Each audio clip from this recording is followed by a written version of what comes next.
Capítulo 12. Visiones de las iglesias cismáticas y heréticas. Introducción. Comprende este capítulo numerosas visiones relativas a los males que ocasionaron las sectas, los cismas y las sociedades secretas, que desgarraron la unidad de la Iglesia católica en época de grandes trastornos políticos. Este lamentable estado era consecuencia de los desórdenes de la Revolución Francesa, de los errores del josefinismo en Alemania y Austria, de los abusos del poder de Napoleón, del gallicanismo en Francia y del auge creciente de la masonería, enemiga declarada de la Iglesia. La supresión de la Benemérita Compañía de Jesús, que combatió los errores del siglo, aumentó extremadamente la gravedad de la situación. Ana Catalina ve en Rusia a los ortodoxos, bajo el zar Nicolás I, que persiguen a los católicos, les prohíben la predicación, los obligan a emplear los libros rituales cismáticos y pretenden que los niños católicos frecuenten los templos ortodoxos. En Alemania, los luteranos, amparados por el poder civil, favorecieron la escuela laica, los matrimonios mixtos y la supresión y despojo de los conventos, como asimismo tuvieron la pretensión de proveer a los obispados católicos. Aumentó en el mal las actividades de la secta, de los iluminados y los promulgadores de una iglesia nacional alemana, independiente de Roma.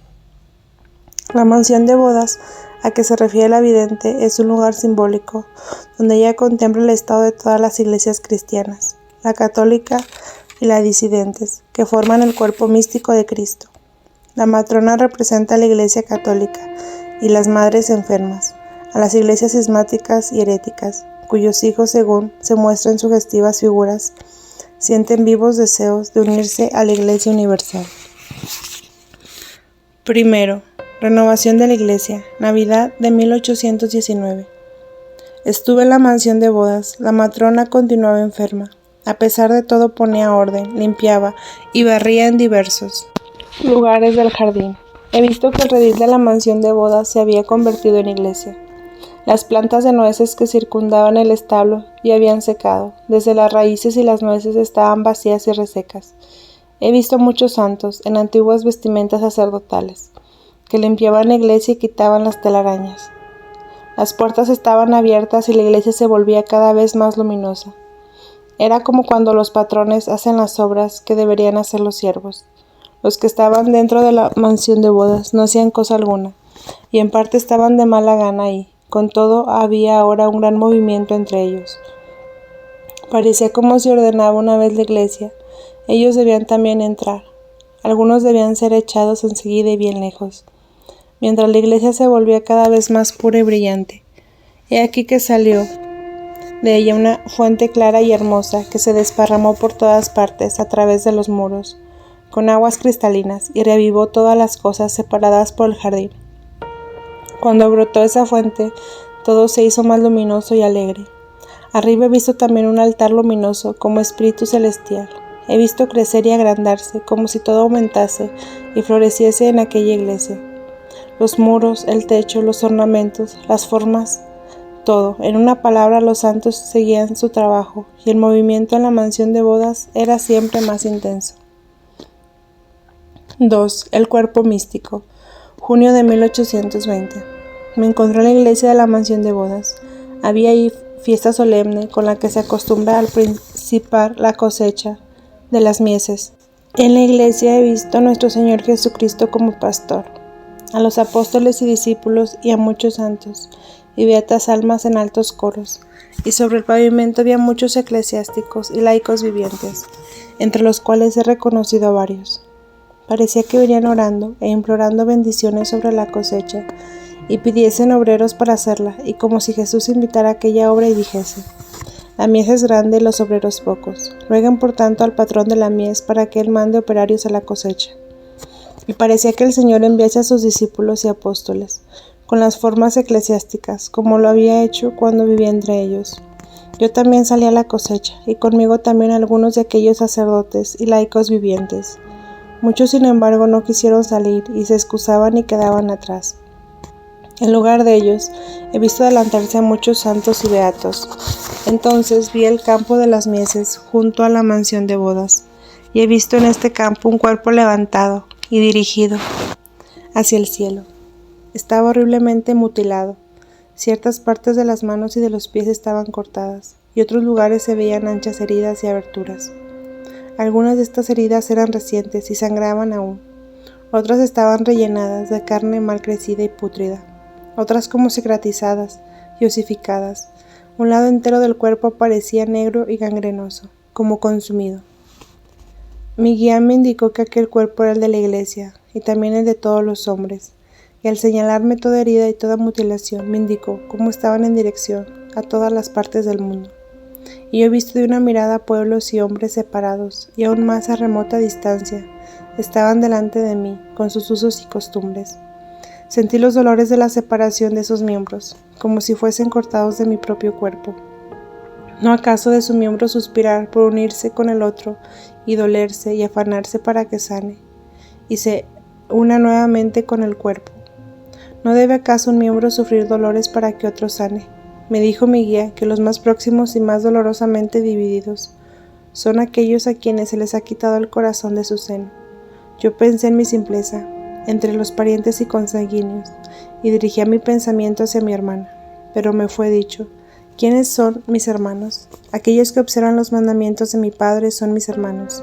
No son los consanguíneos, los más próximos al corazón. Los consanguíneos de Cristo son los que tienen el mismo modo de pensar que Él, y después los católicos que han caído o están separados. He visto por otra parte que el lado negro y gangrenoso del cuerpo será muy pronto curado. Aquella carne mal crecida que cubre las heridas y representa a los herejes, los que ya no tienen sentimiento religioso, se encuentran en estado de gangrena. He visto cada miembro, cada herida con su significación. Este cuerpo llegaba hasta el cielo. Era también el cuerpo de Cristo. Esta vista me hizo olvidar mis dolores y comencé a trabajar con todas mis fuerzas en cosechar, atar y llevar cosas a la mansión de bodas. He visto cómo los santos ayudan desde lo alto y cómo los 12 futuros apóstoles, el uno después del otro, tomaban parte en el trabajo. De los cooperadores vivientes he visto a pocos y algunos que otros situados a distancia. Me oprimía la fatiga del trabajo y los dedos me dolían por la fuerza de atar. Sudaba a mares. Tenía precisamente mucho que hacer con unas gavillas de granos llenos y las espigas me punzaban y me sentía ya exhausta. De pronto apareció un hombre muy apuesto y adornado y me dijo que dejara aquel trabajo, que no podía soportarlo y que por lo demás no era cosa que me correspondía a mí.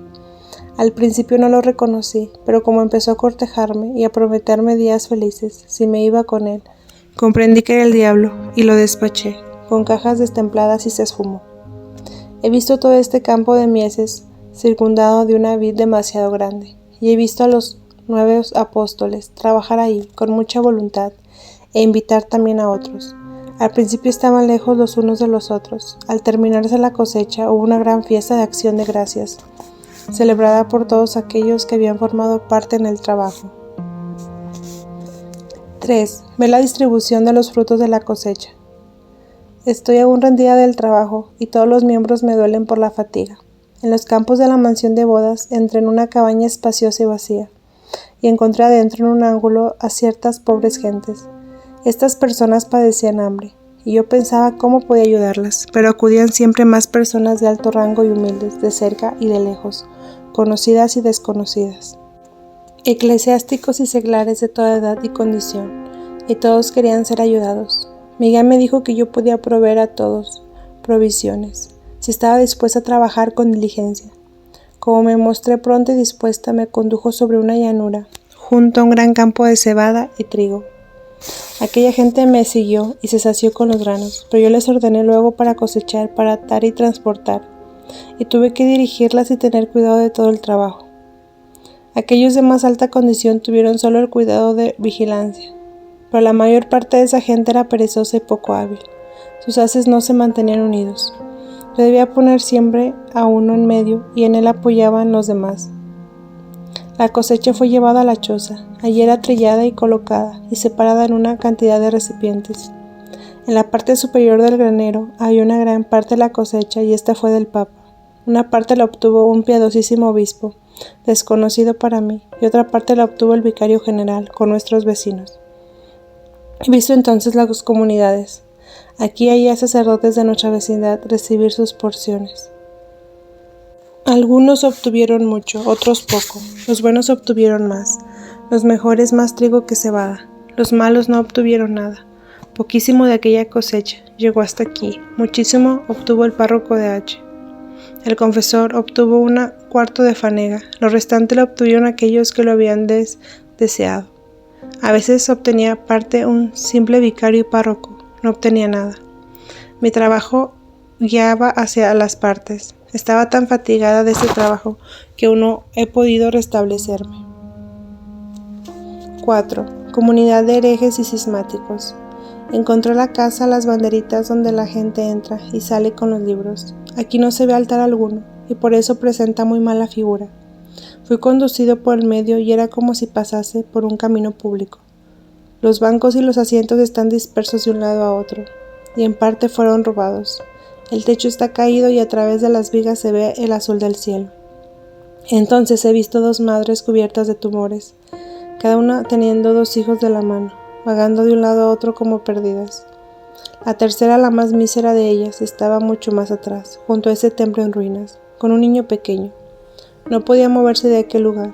Estas mujeres no eran muy viejas y sus vestidos eran largos y estrechos, y no de la forma acostumbrada por las demás habitantes de la ciudad.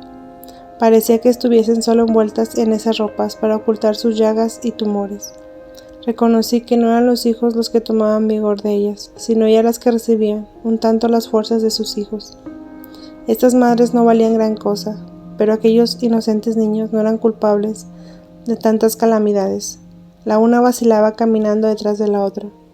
No tenían ya casa propia, y se habían arrastrado vagabundas y recogiéndose con tan malos albergues que se les habían pegado todas esas enfermedades.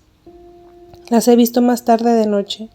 He chupado sus tumores y los he vendado con hierbas medicinales. Las habría llevado también a la iglesia, pero estaban todavía muy tímidas y avergonzadas, y se rehusaban. Estos cristianos separados de la iglesia no tienen ni siquiera un lugar en el Santo Sepulcro, aunque ahora precisamente intentan colarse en algunos lugares. Han interrumpido entre ellos la sagrada ordenación sacerdotal, y han desechado y perdido el santo sacrificio de la Santa Misa. Esta es la calamidad de estos pobres cristianos. He hablado con aquellas pobres madres que con sus hijos van errando de aquí para allá por el prado. Ciertamente dentro de poco les irá algo mejor a ellas. Aquellos que tienen hijos son como árboles viejos que germinan de nuevo por las raíces y por esto no se arrojan al fuego. Los hijos significan aquellas almas que se esfuerzan por entrar en el seno de la iglesia y arrastran consigo a las madres privadas de todo alimento. Esas madres están ya desprovistas de todo vigor y todo poder, y están dominadas por sus hijos. Las 2 descarriadas madres que están más vecinas a la iglesia tienen cada una 2 hijos que corren sostenidos por la mano, de los cuales ellas entran enteramente dominadas. La tercera, que yace tan enferma en el camino, junto a aquel templo descubierto y devastado, no tiene sino un hijo, que es mucho más pequeño, pero es un hijo. También ella vivirá. 5. Efecto de la oración sobre estas pobres madres. Encontré nuevamente a las 2 madres con sus 4 hijos. Estaban ya más cerca de la mansión de bodas. Aquellos niños no se quedaban quietos, las arrastraban hacia adelante y debían seguirlos, pero no entraron, ni siquiera en el jardín, se quedaban afuera, tímidas, avergonzadas y admiradas. No habían siquiera soñado lo que ahí adentro veían. Oré de nuevo, delante del pesebre, y por eso estas pobres madres, para que llegasen siquiera a penetrar en el jardín de la mansión de bodas. Y entonces vi cómo la matrona salió a buscarlas y a invitarlas a reunirse de nuevo con ella. Ella, sin embargo, las invitaba como hurtadillas y hacía como si solo hubiese salido por casualidad. Procedía con timidez y como ocultándose.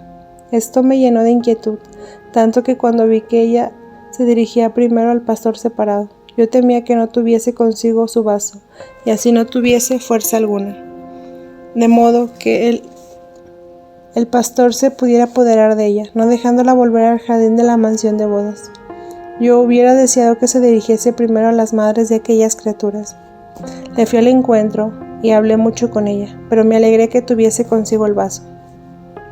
Por mi estado de sufrimientos conocí que no estaba sana del todo. La matrona, algunas de sus llagas, se habían cerrado muy pronto, y el mal se había renovado internamente.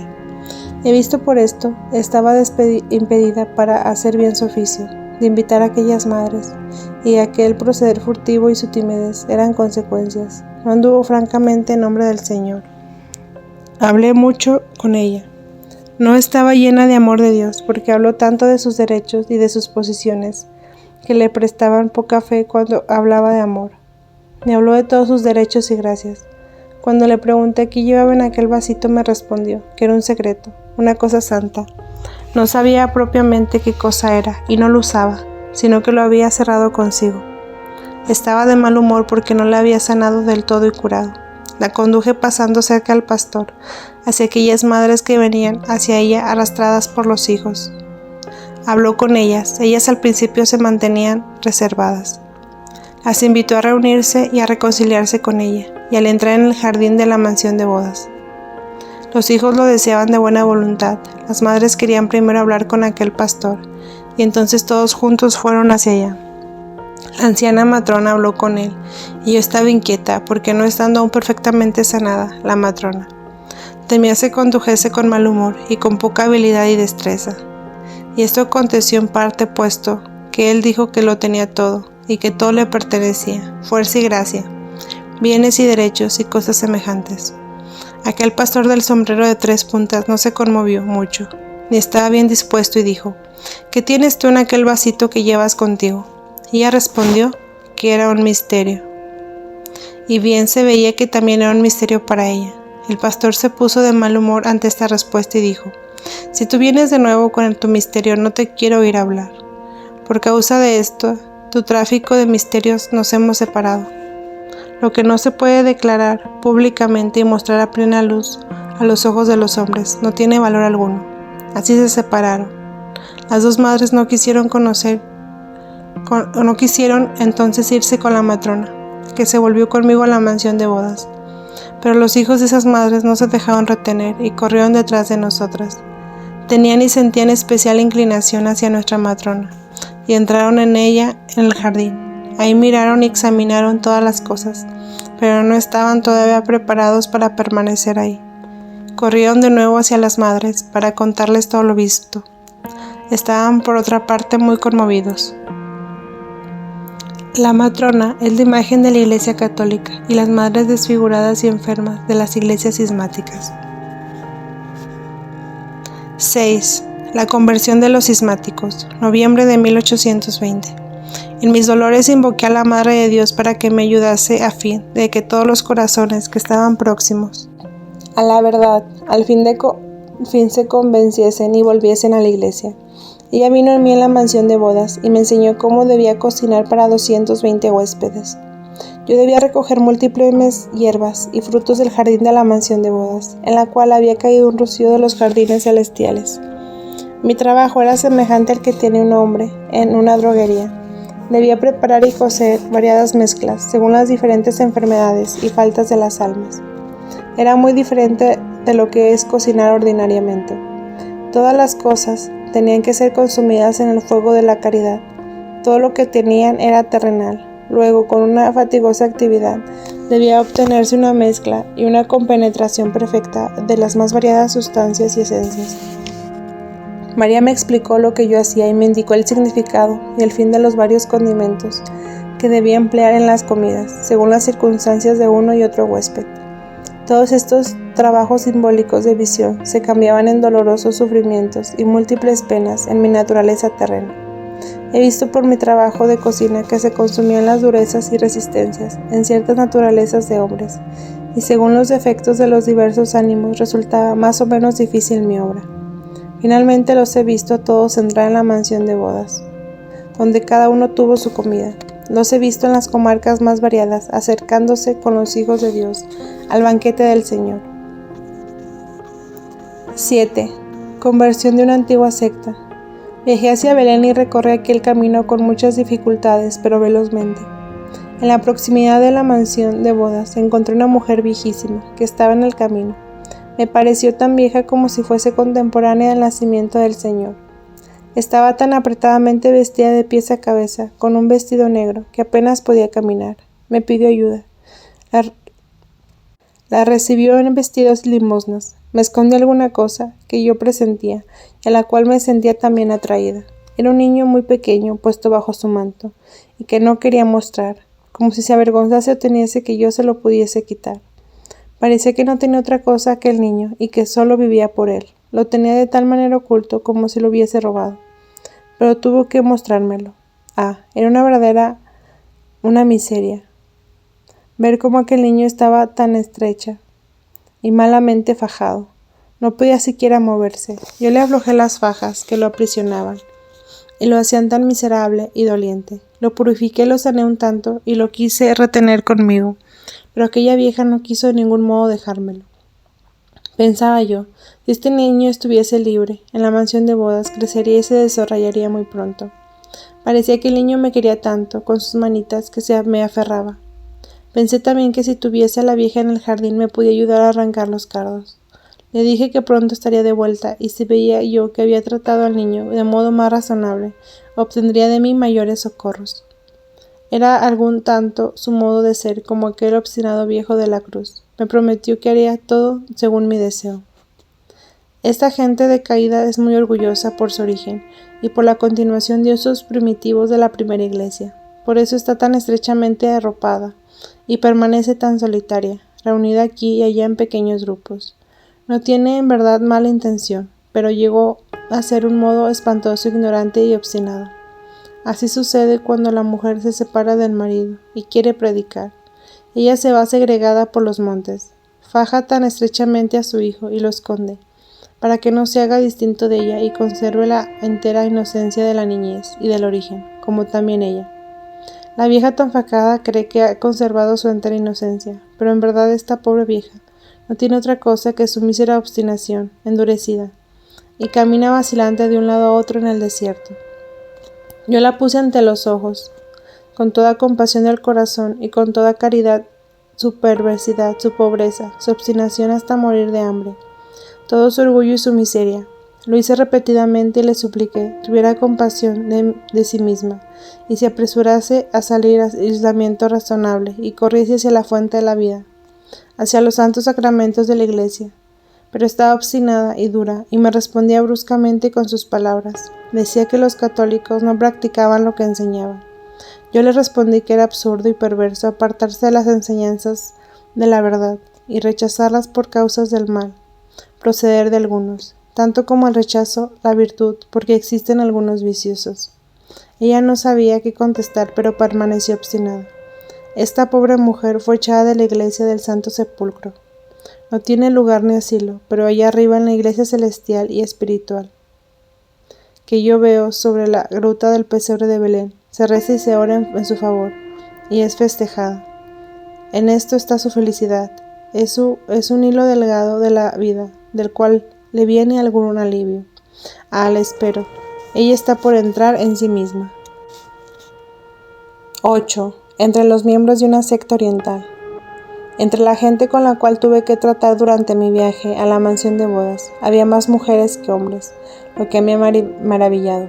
Llevaban vestidos largos y tenían la cabeza envuelta con lienzos, en los cuales pendía una faja que descendía por la espalda. Con ellos había un sacerdote, pero sin fuerza ni poder, como si no lo fuese. Leía y rezaba bastante mal, entonces fui conducida delante de un caballo muy fogoso y salvaje, que el sacerdote tenía para domar, pero él se espantó y huyó con él y todos los demás. Entonces mi guía me mandó a montar ese caballo, que se puso manso y se aquietó. Tuve por 5 veces y en círculos cada vez más largos que recorrer todo el lugar donde aquella gente estaba reunida, para tener apartados aquellos animales que yo había alejado de ellos y que siempre trataban de volver. Al fin los eché definitivamente. Durante la 5ª gira vi un redil y pensé, ¿también tú debes entrar conmigo? Y lo hice entrar cabalgando.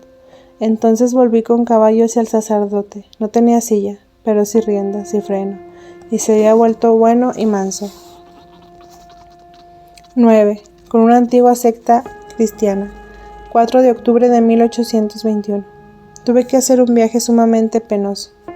Tuve que cumplir una misión, pero se me presentaron miles de obstáculos durante el camino. Fui perseguida, maltratada. Sufría hambre y sed y calor, cansancio, y fui molestada por espíritus malignos. Con todo esto llegué a cumplir mi cometido. Tuve que ir bajo la forma de los exploradores de Moisés, los maníacos, desde la Abjecha hasta una antigua secta cristiana, que suspiraba con gran deseo por un maestro de la verdadera doctrina. Me fue puesta encima la vestimenta de los maníacos y fui acompañada por el profeta Malaquías, que me instruyó sobre todo lo que tenía que hacer. Pasamos por Judea, el desierto de Sinaí y a lo largo del Mar Rojo. Durante el camino he visto los acontecimientos que habían tenido lugar ahí con anterioridad y que tenían alguna relación con la mansión que me habían encontrado. Vi también muchas cosas de la vida de Malaquías. Las personas a las cuales era enviada habitaban en 5 establecimientos y estaban sujetas a un jefe espiritual que daba las normas en religión. Este sacerdote se tenía mucho al Antiguo Testamento y a la ley de Moisés. Tuve por eso que explicar el significado de algunas profecías. Por ejemplo, aquellas palabras: tú eres sacerdote eterno, según el orden de Melquisedec. Y si Aarón fue un sacerdote de esa forma, y si Moisés sobre el Sinaí hubiese recibido otra cosa que una simple ley eterna y disciplinaria para un pueblo, que creía ya en la antigua ofrenda del pan y del vino, le dije, si esa ofrenda no era más acaso la más santa posible, y el verdadero principio y fin. Si Abraham no ofreció a Melquisedec el pan y el vino, y el pago de los diezmos, y se hubiese inclinado reconociéndolos ante las ofrendas de la iglesia. Después le tuve que aclarar algunos pasajes de los Salmos, por ejemplo, dijo el Señor a mi Señor, y también aquellos pasajes de Malaquías que se referían a un sacrificio y una ofrenda incruenta. Tuve que exhortarlo a ir a Roma, a hacer instruir y expresar el deseo que esta instrucción le fuesen leídos especialmente y explicados aquellos pasajes que yo le había indicado. Vi que el hombre ante mis palabras se levantó y buscó el Antiguo Testamento, aquellos pasajes. Esta gente no tenía habitación permanente. Parecía que recién entonces comenzaba a establecerse. Ocuparon una cierta extensión de la tierra, la circundaron de una muralla y fabricaron casas de arcilla y de ramas entretejidas. Parecía que se descendieron de los madianitas. El bien hecho por los antepasados resulta en ventaja de los descendientes.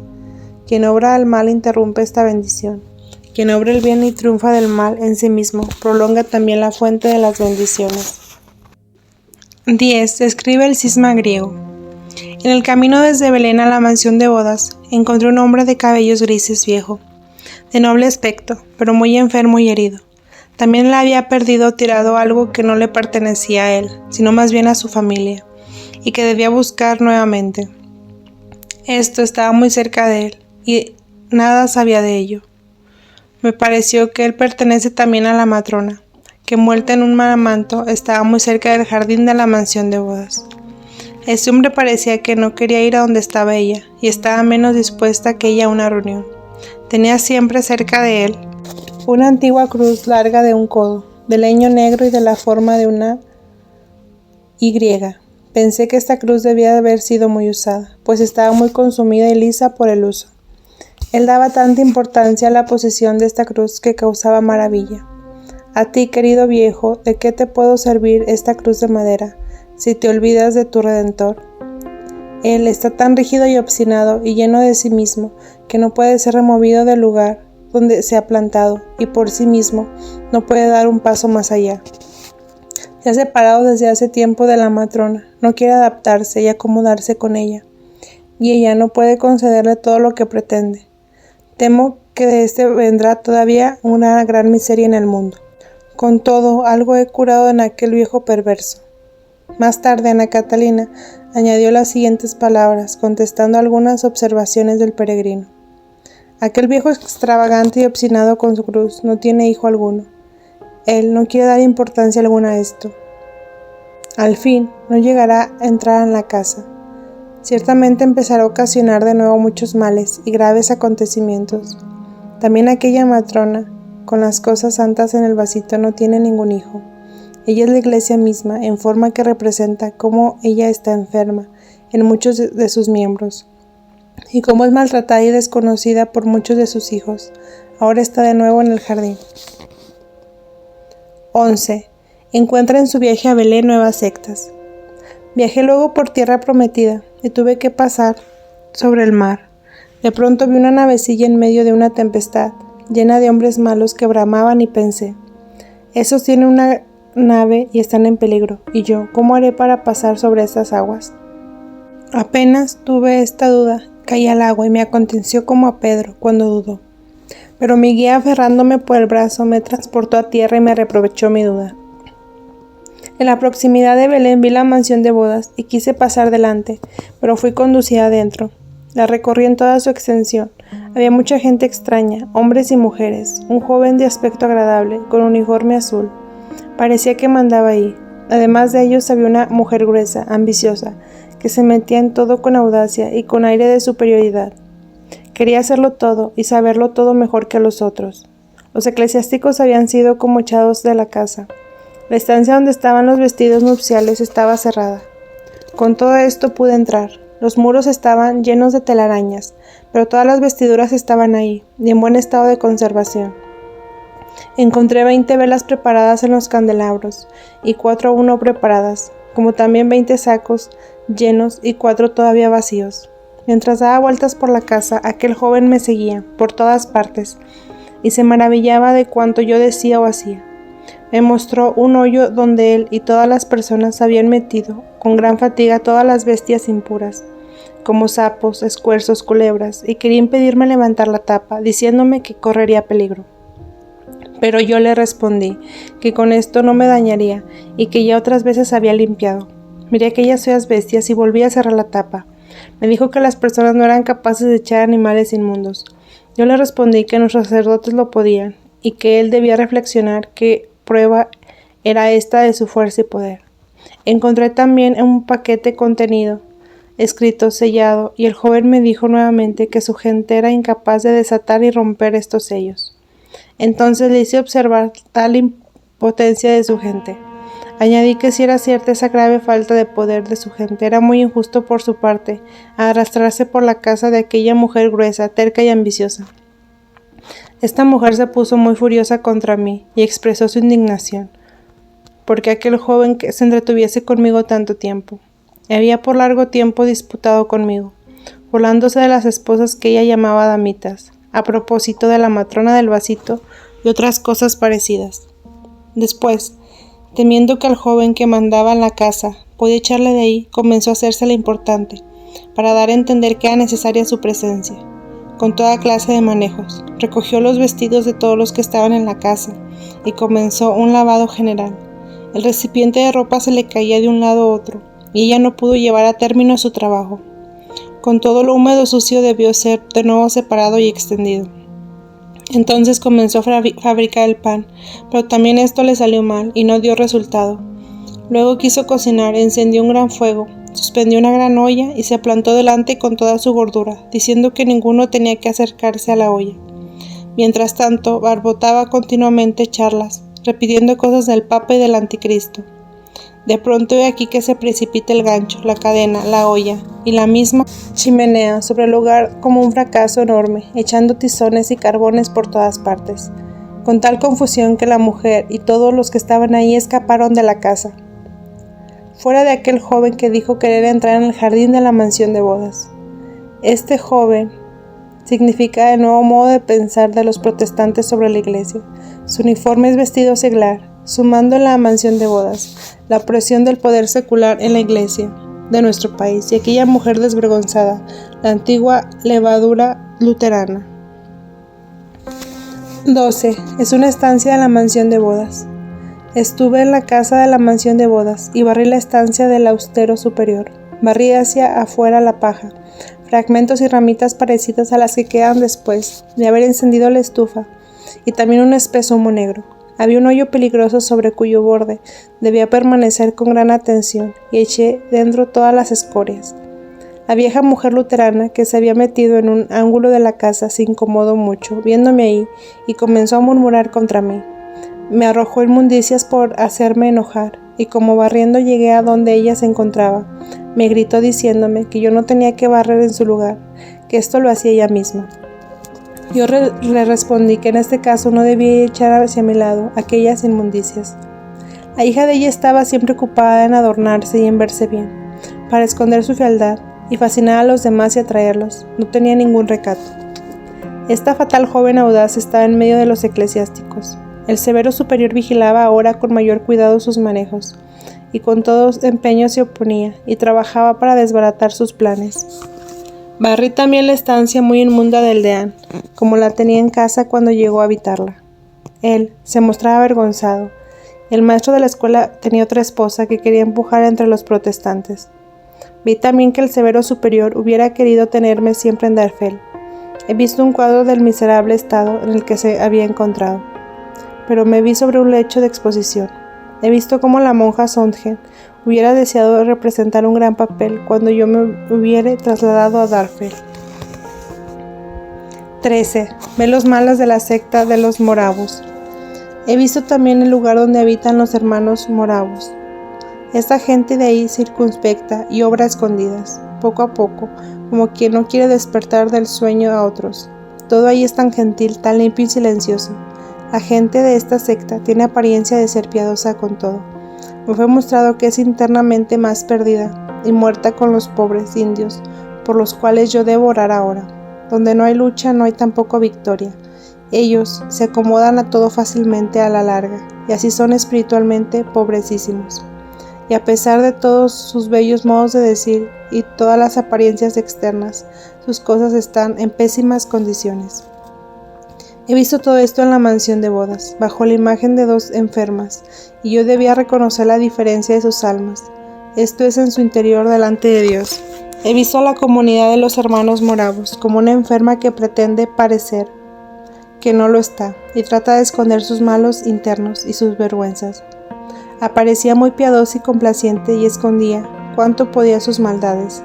Entonces, enfrente de ella he visto otra enferma, como una visión más lejana.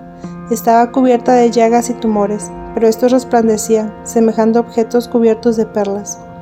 Todo era luminoso hasta el lecho donde yo yacía, y el espacio que estaba en torno resplandecía como candor de nieve. Mientras tanto, cuando la enferma morava se acercaba a aquel lugar, se manchaba y contaminaba donde ponía el pie. Solo procuraba que nadie penetrase en el lugar de sus inmundicias. 14. Va nuevamente a la mansión de bodas. Fui de nuevo a la mansión de bodas. Estaba llena de hombres divididos entre sí. Estaban los mejores en torno a Overbeck y de Droste, y entre ellos estaba también aquel joven de uniforme azul que parecía querer convertirse. Ahora no lleva uniforme. Aquellos señores no tenían ahora otro juramento más alto que su nombre. Él era todo para ellos. Había en el piso inferior mesas con urnas, y fueron invitados también los jóvenes, pero el asunto no prosperaba. Hacia la parte superior habían fabricado una escalera exterior y sobre ella se agolpaba una multitud de personas, hombres y mujeres, eclesiásticos y seglares, católicos y protestantes. Arriba reinaba una gran actividad, separada de la iglesia, antes bien contraria y complemente a ella. Con todo esto vi allá arriba a muchos sacerdotes conocidos por mí, traficando con los protestantes contra aquellos que estaban en el piso inferior, y he visto a varios que llevaban cosas sobre la espalda, desde el piso superior al inferior, y subir y bajar. Lo que mucho me espantó fue comprobar que aquel joven que se daba por convertido, en el cual los de abajo se abandonaban enteramente y confiaban, era un desvergonzado traidor, que secretamente revelaba los planes que hacían los del piso inferior a los del piso superior. Estuve de tal modo indignada que quería apresurarme, penetrar dentro y descubrir la traición. Esto me causó tanta amargura que tuve que llorar, pero mi guía me contuvo y me dijo: no es tiempo aún. Espera hasta que él se traicione a sí mismo. Así contemplé mucho tiempo este cuadro y vi finalmente que algo sucedía a ellos del piso superior, y que los unos y los otros fueron enviados afuera. Todos los que por aquella escalera exterior habían entrado y no por la puerta del redil fueron echados y huyeron. Vi después en el jardín un campo de flores y sobre él una angosta escalera que iba hacia el cielo, y vi subir multitud de los dispersos que no fueron admitidos. He visto otros que subían y que de nuevo descendían para buscar a los compañeros. He visto personas al parecer muy importantes para ser despedidas, y que la escalera subía en lo alto delante de ellos, porque ella descendía del cielo. Junto a las gradas estaba un joven, con la espada en la mano, que rechazaba los males. 15. Visión profética de la Catedral de Münster. ¿Qué hacen ahora con lo grande y bella iglesia en la Catedral de Münster? Todo es trasladado a la capilla, donde estaba primero el recipiente de plata, donde Bernardo de Galen yace sepultado. Todo vaya adentro, todas las gracias, todo. Oh, cuán bello y maravilloso es esto. Está ahí posado un cáliz, está vacío, sin embargo, de aquel cáliz sale un rayo, y aquí que se desarrolla y crece una alta cruz, un resplandor celestial. A la izquierda del cáliz está una esposa adornada con una iglesia en la mano, y a su derecha un joven maravillosamente hermoso, que debe ser el esposo. He aquí que se celebran las bodas, pero mirad, afuera en el aire está la Madre de Dios, y tiene delante de sí al niño de Jesús, y de sus manos nace una magnífica vid, que cubre el techo de la capilla, y crece adentro de sus racimos. Y esos racimos dan el vino, que contiene el cáliz, y a diestra y siniestra salen magníficas flores de luces, y todo lo llenan de esplendor y espigas, de magníficos granos, de oro, y todas estas matas de flores nuevas se adornan de pequeños y maravillosos y espléndidos frutos. Todo se hace luz y esplendor, todo será aquí conservado y cosechado. He aquí que allá en lo alto está un santo y antiguo obispo, y es Ludgario. Él conserva y defiende todo. ¿Qué es esto? Mirad, de toda la entera y vasta iglesia, afuera de la capilla, crepitan rojas, llamas devoradoras, y en la ciudad parece como si gran número de casas se precipitaran al suelo, destruidas. Allá arriba, en el castillo, las cosas van mal, pero todo esto debe entenderse en sentido espiritual. La iglesia grande quedó exteriormente como era. Siguen haciendo todo como antes, pero las gracias se han retirado y amontonado en la capilla. Al día siguiente la vidente completó la relación del cuadro anterior diciendo: he visto el cuadro entero respecto a la capilla de los Galen, y he visto en lo alto, sobre la antigua iglesia sostenida en el aire, otra iglesia nueva, y en la que penetraron y aparecieron todas las magnificencias que había en la capilla de los Galen. Debajo, la antigua capilla parecía como negra, y como si precipitase en el seno de la tierra. Pensé entre mí: qué hermoso sería si la iglesia que está en lo alto pudiese bajar al suelo, y ponerse en el lugar donde está la antigua iglesia. He visto este cuadro muy distantemente, pero he olvidado algunas circunstancias. Me fui luego por un camino simbólico, y encontré, no lejos de la parte posterior de la catedral en un campo, que la mitad era prado y la mitad desierto, a un niño perdido, sin patria, al cual le sangraban los pies en medio de los rastrojos. Lo quise transportar a las flores del prado. Le dije que ya había flores que podía chupar y que él chuparía la miel. Yo no sabía cómo ayudarlo. Él me dijo que tal era su destino, y tenía que sufrir así y desangrarse hasta que fuese recibido y escuchado. Pensé en aquel niño que ayer se desposó en la capilla de la iglesia de los Galen.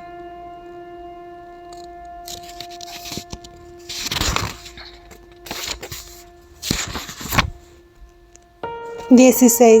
Visión simbólica de una iglesia relajada.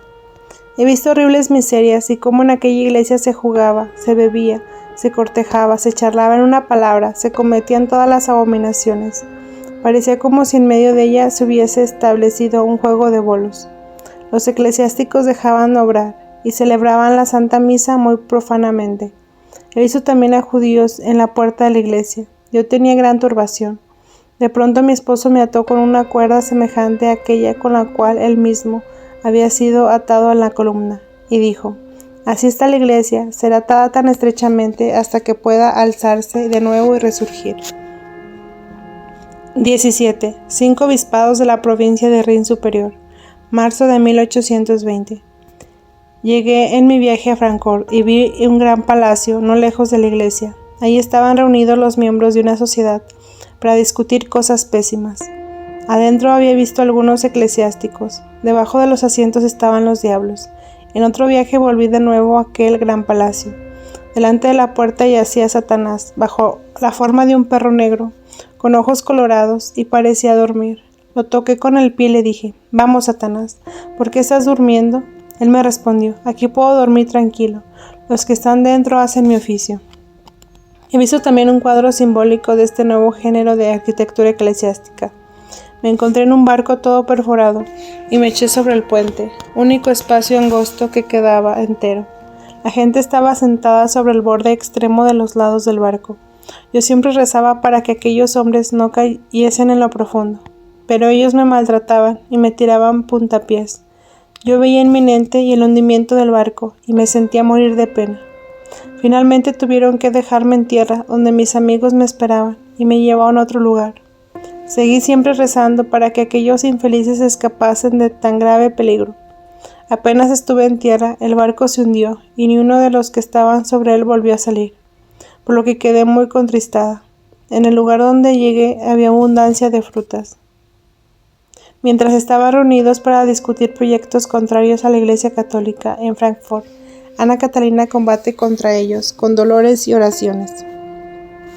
Llevo un peso enorme sobre mi espalda y he cargado demasiados dolores y expiaciones en favor de otros. Me parece sucumbir. Veo un cuadro tan triste a los hombres, especialmente a los eclesiásticos, que no puedo menos que tomar siempre nuevos trabajos por ellos. He pedido al Señor que se digne mover un tanto los corazones de sus más crueles enemigos, a fin de que al menos de esta Santa Pascua se inclinen a sus mejores sentimientos. Dije al Señor que yo consideraría dichosa de poder visitar los más endurecidos, que eran conocidos, o que Él conocía a los más necesitados de mis sufrimientos. Quise enviarme penas expiatorias en su favor. Entonces me sentí elevada en alto, y me pareció estar expuesta entre el cielo y la tierra. Me pareció hallarme sobre un luminoso barco, y sentía correr por los miembros el rigor de agudos indefinidos dolores que no han cesado aún, y me oprimía más sobre el hombro izquierdo el dolor que sentía. Mientras miraba hacia abajo, vi a través de un turbio velo distintamente los múltiples errores, los falsos caminos, los pecados de los hombres, y cómo ellos obran bestial y maliciosamente contra toda clase de verdades y contra toda razón. He visto cuadros de diversos géneros y vi de nuevo aquel miserable barco lleno de hombres, que se dicen felices y son tenidos como tales por los otros, pasar cerca de mí por aguas peligrosas, y a cada instante me parecía verlos como si se hundieran. Reconocí entre ellos algunos sacerdotes y me sentí en mi corazón deseosa de ayudarlos a que reconociesen su verdadero estado. Miré también desde allá varios lugares donde vi fluctuar y agitarse una multitud de lúgubres apariciones. Eran cementerios de los cuales ya nada se sabía, ni que habían existido en aquellos lugares. Vi muchas almas vagando en lugares solitarios, donde sus cuerpos fueron muertos, o donde alguno había muerto por ellos, de lo cual no me acuerdo ahora bien, puesto que me parece que fui advertida de aquellas almas que están ahí, por relación con la expiación de sus asesinos. Todo esto se veía, e intenté enmendarlo y sanarlo, expiándolo por medio de los nuevos dolores que pedí. Cuando en cambio miraba a lo alto, la vista era tan bella y celestial, tan opuesta a la abominación y al horror del mundo, que mis ojos casi se cegaban de admiración. He visto a todos los santos, y a los coros de los ángeles, y trono de la Santísima Trinidad, y vi a la Madre de Dios ofrecer de nuevo sus dolores por medio de Jesús. Asimismo hacían todos los santos. Este es un cuadro de inefable multiplicidad y unidad, actividad y reposo de lo más alto esplendor, amor y paz. Mientras así miraba a lo alto, observé por primera vez que me encontraba colocada sobre una balanza, puesto que vi hasta el equilibrio encima de mi cabeza. Y entonces vi dentro del otro plato de la balanza, que pesaba en lo profundo de las tinieblas de la tierra, a los más enfurecidos, ya sea en el centro y a otros en el borde, como en aquel barco visto precedentemente. Como mis dolores, mi paciencia y mis súplicas aumentaban, así el plato de la balanza subió tanto más arriba. Era sin embargo demasiado pesado, y he visto que la mayoría eran precipitados desde el borde. Todos aquellos a quienes yo contraponía mis sufrimientos permanecían vivos. Mientras miraba con gozo arriba, he visto el cielo y la ayuda de Jesús. He obtenido, por mis dolores, algo de la gracia de Dios. Pero estos hombres son duros como piedra y recaen siempre de mal en peor. 18. Las sedes episcopales vacantes. En mi viaje a la mansión de bodas llegué a un campo, a un lado del cual había una cabaña. Allí encontré un esposo que esperaba a su esposa. Me dirigí hacia un gran palacio situado en la vecindad del campo de los apóstatas, y allá vino a mi encuentro una bella esposa. En la apariencia me acompañó muy alegremente. Estaba con ella el hermano, que tenía algo de curioso y de singular, y que a mitad del camino se volvió atrás. Conduje a la esposa hacia el hombre que estaba en la pequeña cabaña. Él la recibió con gran alegría y gozo, y sacó y distribuyó muy buenas viandas, que parecían cosas espirituales. La esposa le había dado la mano alegre y contenta, pero luego se excusó y se fue, queriendo diferir el casamiento. El esposo quedó muy turbado con todo. Lo vi mostrar mucha dulzura y quiso esperarla y no comprometerse con otra.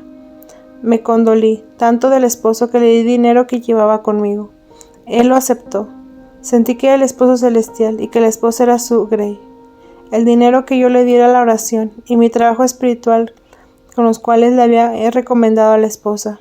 Oh, si ésta pudiera leer en el corazón del esposo cuánto la desea, cuánto la mira y suspira por ella, y cómo espera aquella que le abandonó tan bruscamente. Cuánto se ha hecho en su favor, como le hubiera sido fácil ser feliz con él, sin embargo lo ha abandonado. 19. Ruega por 5 diócesis y ve un cuadro espiritual. Noviembre de 1822. He visto a la esposa presentarse muy bella y santa. Yo con otras 4 éramos doncellas destinadas a acompañarla en las bodas. El esposo estaba tristón y tenebroso. Tenía 5 jóvenes en su compañía. Hubo alegría y fiesta todo el día. Por la tarde se presentó otro esposo maravilloso, que se echó aquel tristón afuera de la puerta diciéndole: «Esta esposa es para ti demasiado noble y santa». Durante estos días estuve siempre sumergida en la visión de este cuadro, y he visto aquella casa de bodas como una iglesia, la esposa tan buena y santa, que solo con timidez y reverencia era posible acercarse a ella. 20. Estado infeliz de los protestantes. 2 de marzo de 1822. Después de orar por una familia protestante en grave necesidad que el peregrino le encomendaría expresa. Es cosa rara que en este caso no adelantemos nada con la oración. Veo a estos protestantes tibios en un estado singular. Viven entre sombras, como en medio de tinieblas, sordos y ciegos, y caminan a tientas. Están como en un corriente impenetrable que aparta entre ellos todas las cosas. No sé si Dios los sacará de tal estado. Capítulo 13. Visiones del racionalismo y del laicismo. Introducción.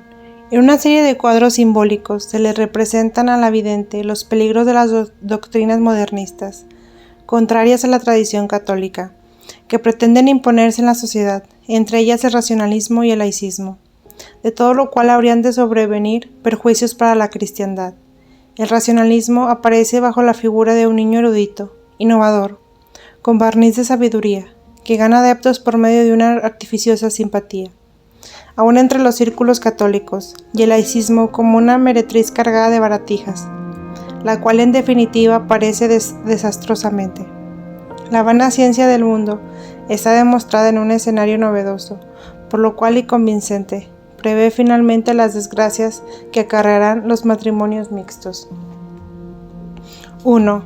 Ve diversos jardines cultivados distintivamente. 6 de febrero de 1821. He visto 3 jardines que son países o partes de la tierra. El primero estaba lleno de escollos, de montes y de piedras. El segundo lleno de matas espinosas y de malas hierbas. Solo en alguna parte se veía un grupo de florecillas. El tercero, más vasto y mejor dispuesto, estaba lleno de mares y de islas. Este recibía mejor la semilla y daba mejor fruto, y era muy fértil. Yo me encontraba en el segundo. Primeramente fui y miré en aquel lugar lleno de rocas, que a simple vista parecía un jardín o un país, pero que al quedar dentro y al mirar de un lado a otro se había convertido en un mundo, como suele suceder a estos cuadros de visiones. Vi un despuntar grande, y bueno, en medio del terreno estéril, entre las piedras, y he visto en un ángulo a ciertas personas que llevaban cosechadas las plantitas, que daban esperanzas, y querían trasplantarlas a un vivero. Pero vino un hombre hacia ellos y dijo que no debían hacer eso, porque si las espinas que ahí sentaban no sostenían el tallo, ellas caerían a tierra. El mejor suelo era el jardín de las islas. Aquello que ahí se sembraba, prosperaba y daba el céntuplo. Pero aquí y allí fue enteramente revuelto y desolado. La semilla fue recibida con simplicidad e inocencia, y los pequeños campos fueron circundados con fuertes vallados. Reconocí en este jardín aquellas partes del mundo e islas, donde ve ahora difundirse el cristianismo. Y en el jardín del medio, donde me encontraba yo misma, reconocí en las hierbas malas y en la negligencia. el jardín al cuidado de muchos jardineros perezosos. Nada faltaba, pero todo estaba descuidado y lleno de cardos y de espinas. Reconocí en aquel campo todas las comunidades de Europa, y vi también el jardín del Papa, que no estaba en mejor condición. En la parte donde estaba situado el jardín de mi patria, he visto un señor llenando con dinero una gran cavidad donde parecía se juntaba la cosecha de todos los campos. Pero sobre la tapa de aquella cavidad estaba sentado el diablo. He visto maravillada y estuve a punto de reírme de ello, que media docena de hombres aprovechados habían practicado aberturas y caminos secretos desde lejos, bajo el suelo, hasta el piso de aquel depósito, y que por este medio, con la mayor tranquilidad y seguridad, se llevaban todo aquello que habían echado por arriba, y que con gran fatiga habían exprimido y recogido en el jardín. Vi también que el Señor vio una vez de esos ladrones que huía con mucho oro en la bolsa. Entonces fue a revisar el pozo del tesoro, que parecía también cuidado por el diablo, y que por debajo era robado por esos mismos servidores. Cuando expresó su extrañeza de que hubiera tan poco dinero ahí dentro, le dijeron que no llegaba más, que el jardín no producía más nada, que estaba mal cultivado, que no estaba abonado. Entonces fui también a la parte del jardín donde vivo, y vi una gran cantidad de campos con jardineros y cultivadores conocidos por mí, y en aquellos campos he visto también otros compartimientos dirigidos por los jardineros subalternos. He visto a pocos que cultivasen y sembrasen pasablemente. He visto más bien todo lleno de hierbas y basura, seco y en miserable estado. Vi los compartimentos uno por uno, y conocí a todos, y el estado de todos. He visto muchos en grave peligro, que corrían hacia el borde de un negro abismo. Otros dormitaban, otros cultivaban trigo pésimo o de granos vacíos. Entre ellos he visto personas que corrían de un lado a otro, y que mandaban y dirigían, pero que en realidad no tenían nada que hacer ahí. Entre estas personas cavaban, puntaban y ponían abono en abundancia, pero nada prosperaba. De pronto trajeron a un niño como si lo hubiesen arrastrado allí, y con él estaban algunos de esa gente. Lo llevaron poco a poco. Entonces el lugar de donde yo veía al niño se convirtió en la ciudad de Münster, y reconocí a la mayor parte de la gente. Este niño me produció un efecto de extraordinaria repugnancia y de contrariedad. Advertí que era un hijo ilegítimo, que no conocía padre y que su madre había vivido en desorden con muchos. Al principio aquel niño solo jugaba y bromeaba, pero bien pronto se mostró en todo nauseabunda fealdad.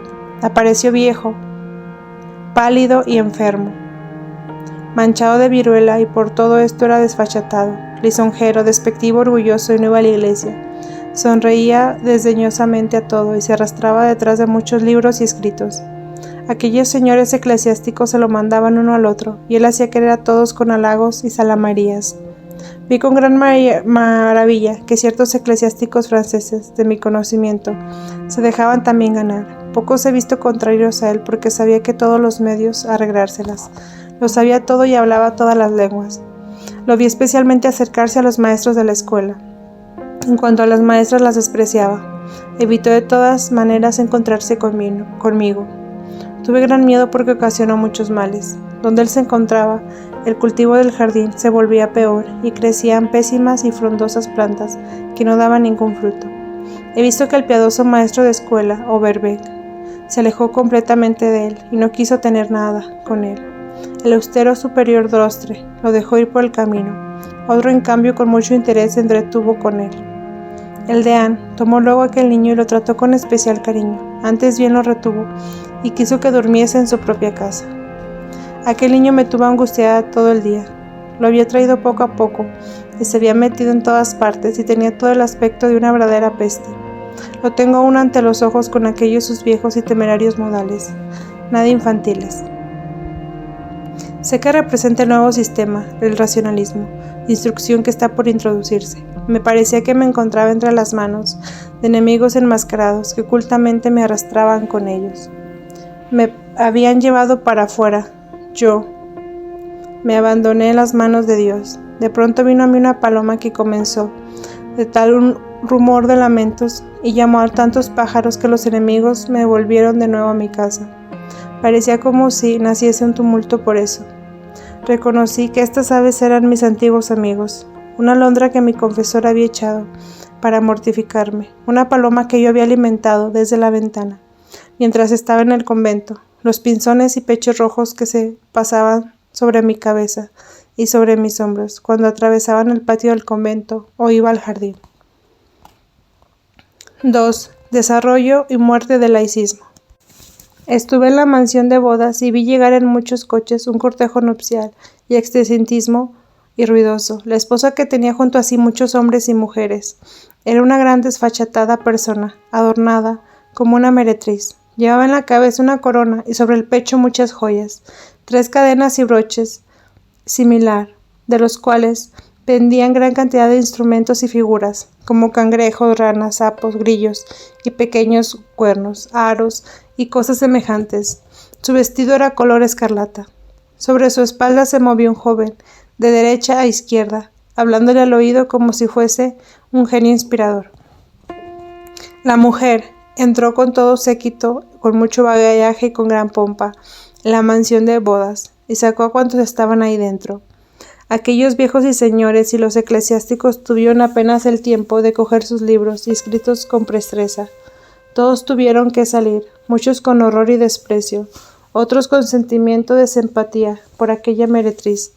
Algunos se fueron hacia la iglesia, otros de un lado a otro, en compañía o solos, dispersos.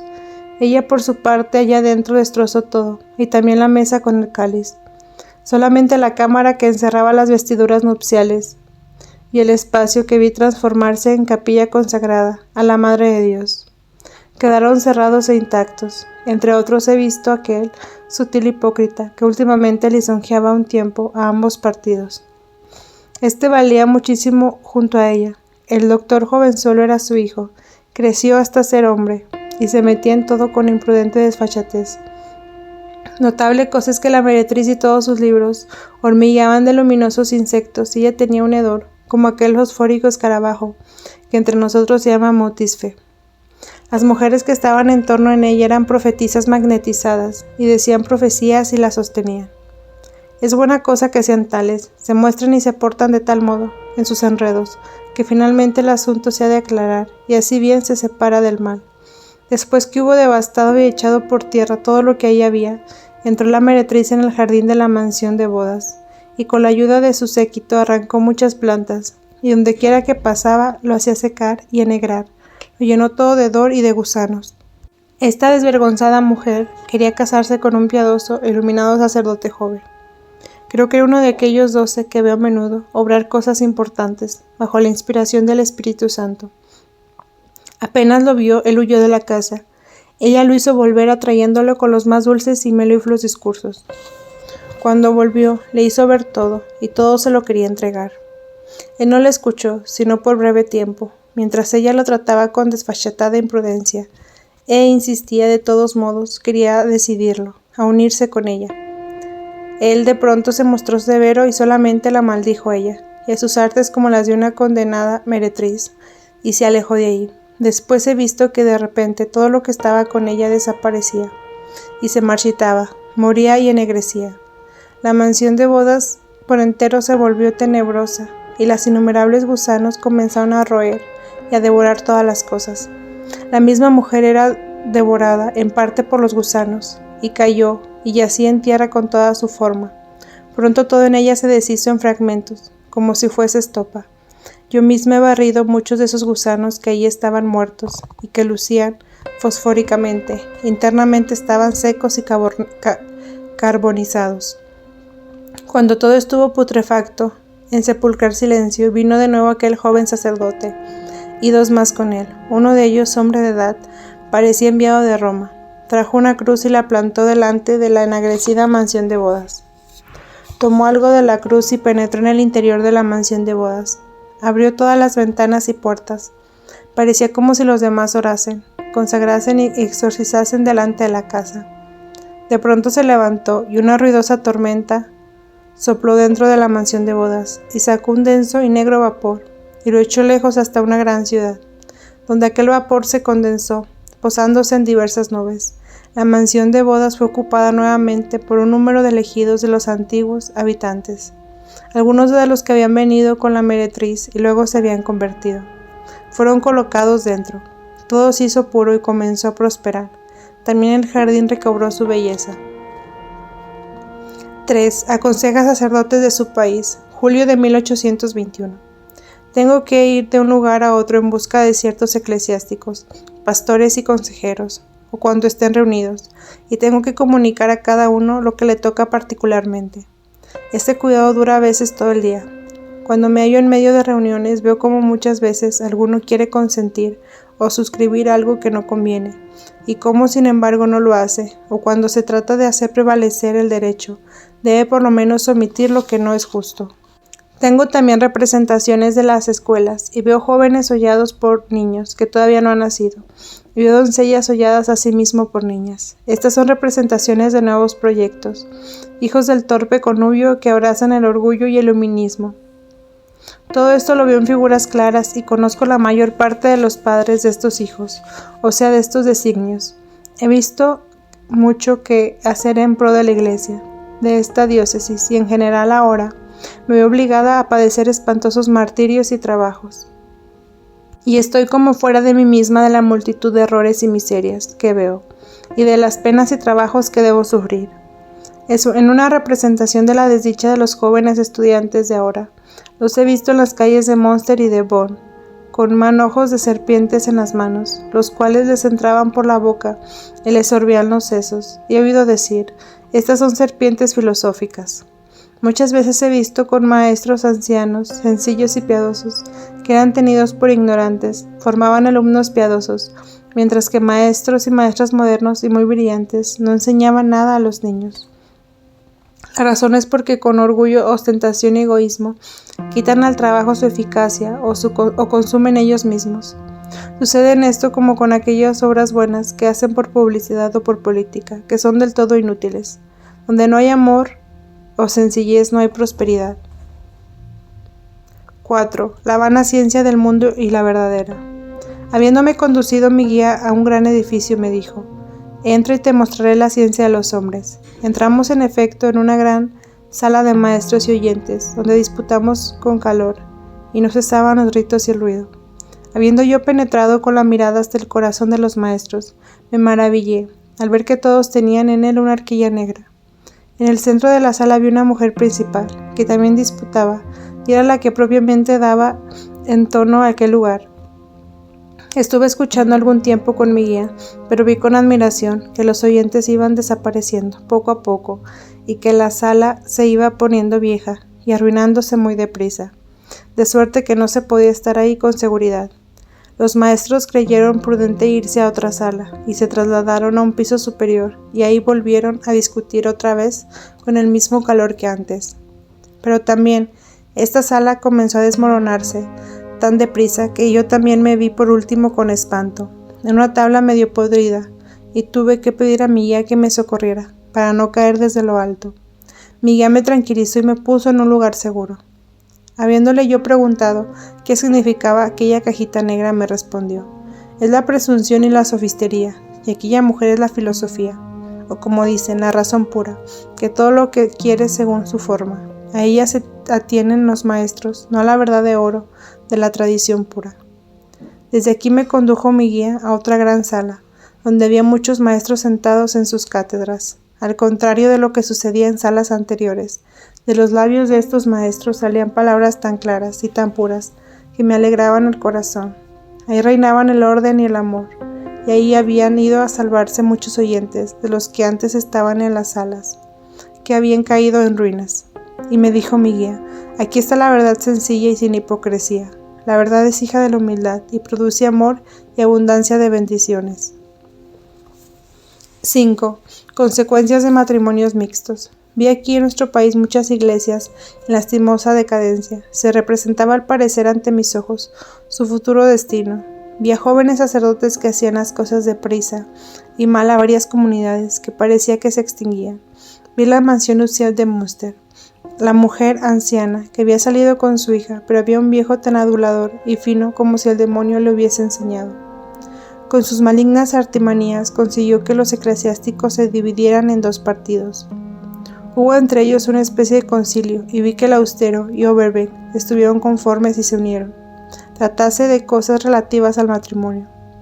Con estos dos adalidades, es decir, en favor de justicia No había más que 5, a lo sumo entre ellos uno muy anciano. Los otros estaban todos en contra. Se habían reunido ahí muchos y comenzaron a disputar de tal manera que tuve miedo. Entonces se retiraron los más severos, pero los otros se encerraron como los luteranos. He visto que Moisés, antes de llegar al monte Sinaí, detuvo y lanzó al pueblo de los israelitas degenerados, que querían unirse o habían unido a mujeres paganas, que estos, es decir, los unidos con madianitas, no tenían estabilidad en sus uniones, porque nuevamente se separaban y unían con los samaritanos, los cuales, mezclándose con los asirios, se volvieron etéricos e idólatras. Vi en la cautividad de Babilonia matrimonios mixtos por necesidad, pero con grave daño. Vi al principio de la iglesia matrimonios mixtos contraídos por necesidad y permitidos en razón de favorecer la propagación de la fe. Pero al ser paganos o herejes a los hijos nunca lo toleró la iglesia, sino que lo consideró obra de violencia, mas tan pronto como la iglesia se estableció firmemente. Los matrimonios mixtos fueron prohibidos. He visto comarcas enteras de las cuales ha desaparecido la verdadera fe por efecto de tales uniones. He visto que se realizan los designios que se han formado acerca del matrimonio y de la educación de las escuelas. De aquí a 100 años habrán de llorarse gravísimos males en este país. Capítulo 14. Visiones del magnetismo. Introducción. Hasta de esta ciencia oculta de la que tanto se habla con escasos conocimientos, la vidente nos da una noción bastante precisa, utilísima para los directores espirituales. La fuerza magnética de un residuo escondido en un sustrato humano, de la potencia primitiva del hombre, antes del pecado. Esta potencia resurge mediante operaciones que pocas personas pueden ejercer. Aunque en sí el poder magnético no sea malo, Ana Catalina ve que siempre es ejercido con fines dañosos. Ve que el diablo actúa siempre en los casos de magnetismo y sugestión, aunque no sea invocado. Hay una adherencia pecaminosa en estas actividades, en las que siempre sufre detrimento el alma, aún en las personas ilustradas. Es evidente que en ciertas asociaciones con rótulos de científicas se practica el magnetismo o hipnotismo actual, y estrechamente vinculado al espiritismo, y a cuyos ejecutores la vidente asigna una relación con el anticristo, por la inequidad de sus acciones. Estas importantes revelaciones fueron hechas principalmente al Dr. Wessener, médico y amigo de la estigmatizada. 1. Manifestaciones sobre los fenómenos del magnetismo y del sonambulismo. En ocasión de la llegada de un médico magnetizador de Nef, que trataba de ver a Ana Catalina y que traía para ello autorización del vicario general, la vidente expresó al Dr. Wessener lo siguiente: habéis observado cómo he escuchado todo lo que vos, el padre Limbegue y el doctor extranjero habéis dicho sobre el magnetismo. He demostrado una indiferencia total y estuve contenta de que tratéis el asunto con sentido moral, pero ahora fui advertida por tercera vez por medio de visiones. La primera visión no era favorable al magnetismo, la segunda me lo mostró con tal luz que estuvo grandemente espantada. En la pasada noche mi guía me mostró que la mayor parte de este asunto es puro engaño del demonio. Espero tener la gracia de poder exponer esto más claramente. Por ahora puedo decir solamente esto. Si queremos hacer lo que los apóstoles y los profetas han hecho, en este caso tenemos que ser también nosotros como esos hombres, y no necesitamos que ningún gesto y pases de mano como hacen los magnetizadores, puesto que el santísimo nombre de Jesús obra por sí mismo lo que es bueno y santo. El intento de sanar a un individuo enfermo con alguna cosa que se lo transmite por un individuo sano es algo que de por sí no se tiene nada de malo. Los gestos y los juegos de mano, los pases que se usan son cosas tontas y no permitidas.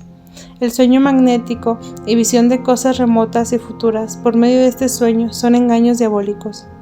El diablo toma en este asunto cierto aire de piedad para ganar prosélitos y para atraerse a los mejores hombres de entre sus redes. Después de oír esto, el Dr. Wessener dijo que no se atrevía a continuar curando de este modo una joven en tratamiento.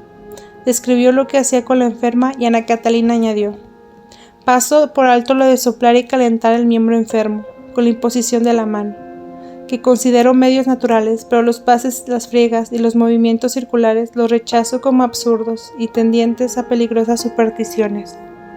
Preguntaba qué pensaba del médico de Nef. Contestó: vendrá al buen camino y confío en que yo misma le seré de alguna utilidad. Como el padre, Limberberg simpatizaba algo con los medios magnéticos. Ana Catalina le avisó que se abstuviera de usarlos con ella. Es voluntad de Dios, me fue dicho, que tú soportes con paciencia tus dolores. El confesor no debe practicar contigo cosa alguna fuera de lo que ha hecho hasta el presente. A este propósito tuvo la siguiente visión. Me vi colocada en gran espacio, como en una iglesia llena de gente. Algunos hombres que movían reverencia andaban entre la multitud y echaban de la iglesia un gran número de personas ahí presentes. Me admiré mucho y pregunté a aquellos hombres respetables, ¿por qué son echadas estas personas, que parecen bien inspiradas y hablan tan bien? Uno de los hombres severos me dio la siguiente respuesta.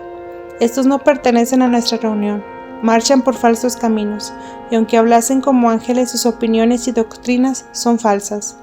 Vi además que el doctor extranjero que estaba entre ellos fue echado. Esto me causó gran pena por él, y quise correr para detenerlo, pero había otros en torno mío que me detuvieron diciendo, esto no conviene. Con todo no me dejé detener y respondí, se trata de la salvación de su alma. Conseguí detenerlo y que no lo echasen. 2. Lo que ve acerca del poder magnético. A propósito de conversaciones acerca de una mujer hipnotizada, una medium, con pretensiones de clarividente, Ana Catalina declaró: antes de haber oído hablar del magnetismo por el doctor extranjero, mi atención no se había dirigido nunca hacia este asunto. Pero cada vez que él hablaba de la persona clarividente y de los amigos que están en relación con ella, eso levantaba en mí, sin que supiera el porqué, un vivo sentimiento de repulsión. Esa persona me fue mostrada y fui instruida sobre su estado por visiones que me probaron que su condición es todo lo que se quiera, pero no pura ni proveniente de Dios. He visto que el atractivo sensible y el deseo de complacer tienen su parte, aunque ella no lo confiese y no se dé cuenta, tiene mercado atractivo y adhesión de su magnetizador. Yo he visto acá y allá otras personas de esta clase, en lontananza. Se ve eso, y como a través de un vidrio de aumento. Yo los he visto sentados y aún acostados. He visto algunas de ellas que tenían delante un vaso donde partía un tubo que ellos tenían en la mano. La impresión que siempre me causaban era de horror. Esto venía menos de la naturaleza misma de la cosa que la del inmenso peligro, en el cual veía que casi siempre sucumbía. Los gestos del magnetizador, delante de los ojos, sus pases, la manera de tomarse las manos, tenían para mí algo tan repugnante que no lo sabría expresar, porque veía a la vez el interior del magnetizador y el de la sonámbula, la influencia una sobre la otra, la comunicación de la naturaleza, y de las malas inclinaciones del primero a la segunda. Yo veía siempre a Satanás en esa persona dirigiendo los movimientos del magnetizador y haciéndolos con él. Estas personas están en sus alucinaciones, en otra región distinta en la que yo estoy en mis visiones. Aunque antes de entrar en el estado de clarividencia, ellas no tuvieron más poca cosa de impuro, no ven. Después más que falsedad y mentira, pues el demonio les presenta cuadros, dándoles a todos buena apariencia. Cuando una tal persona se ha propuesto de antemano decir algo interesante o tiene la menor inclinación sensual, ella se encuentra expuesta en el mismo punto al más grande peligro de pecar. Algunos reciben a la verdad, algún alivio corporal, pero la mayor parte sienten los perniciosos efectos en el alma y sin saberlo y sin reconocer de dónde les ha venido. Yo no sé a qué comparar el horror de estas cosas, sino con el error que me inspira cierta unión secreta, y los movimientos que la acompañan.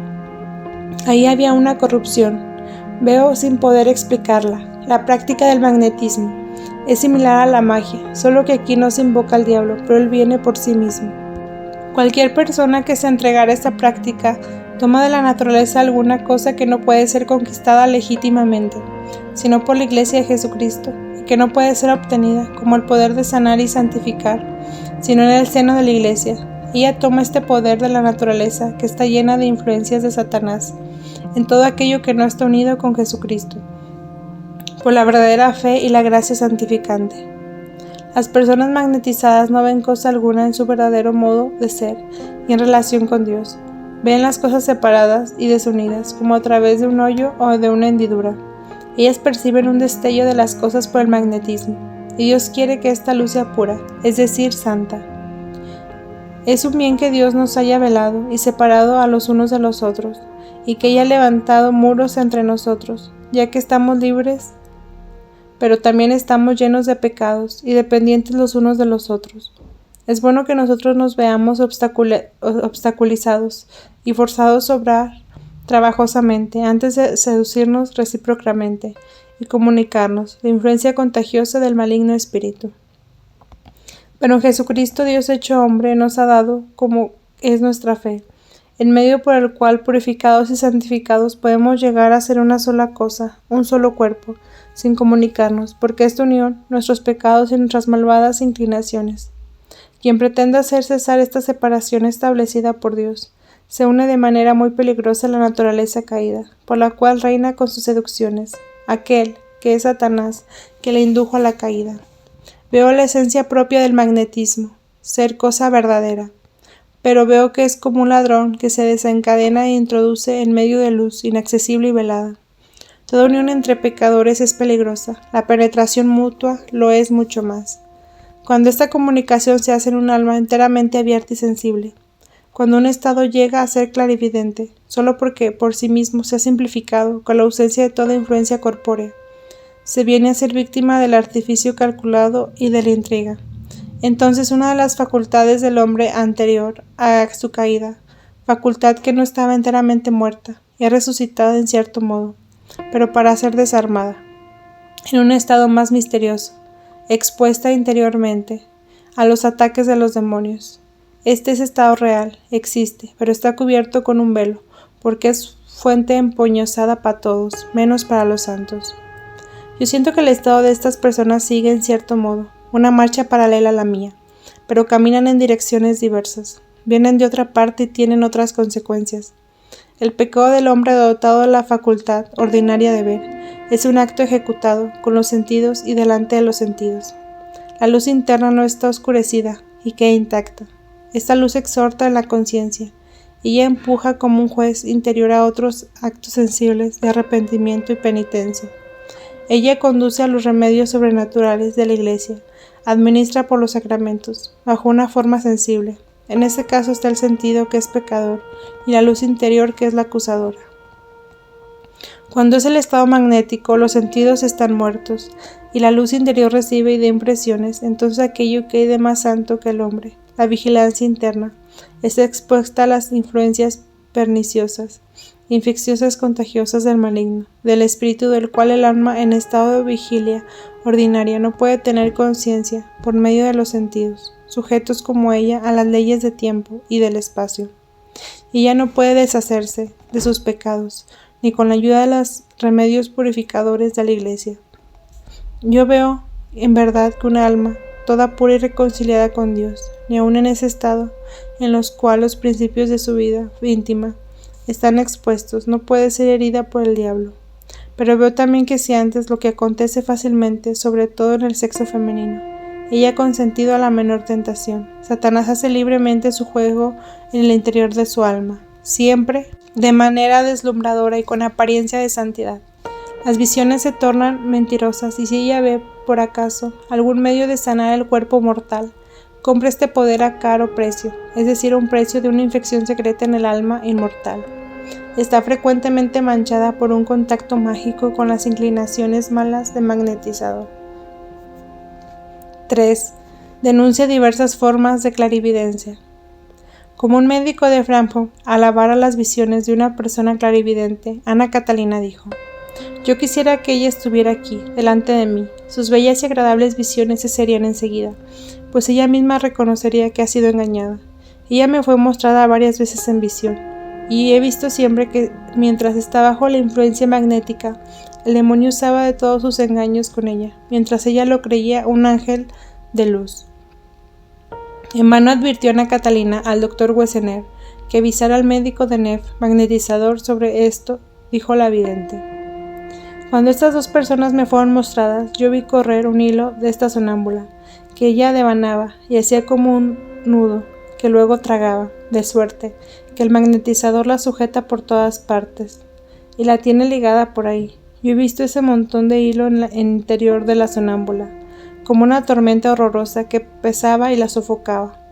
Muchas veces le viene a la mente echar eso que ha tragado, pero no lo consigue nunca. En otra ocasión dijo, refiriéndose a una clarividente a quien le habían pedido noticias acerca de ella: esta persona me fue mostrada por mi guía celestial, y yo vi que ella se esforzó mucho, sin poder llegar a saber nada de mi persona. Yo veía siempre al diablo en todo ello.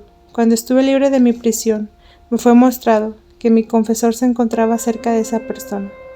De un lado estaba el diablo, otro espíritu acerca de la persona.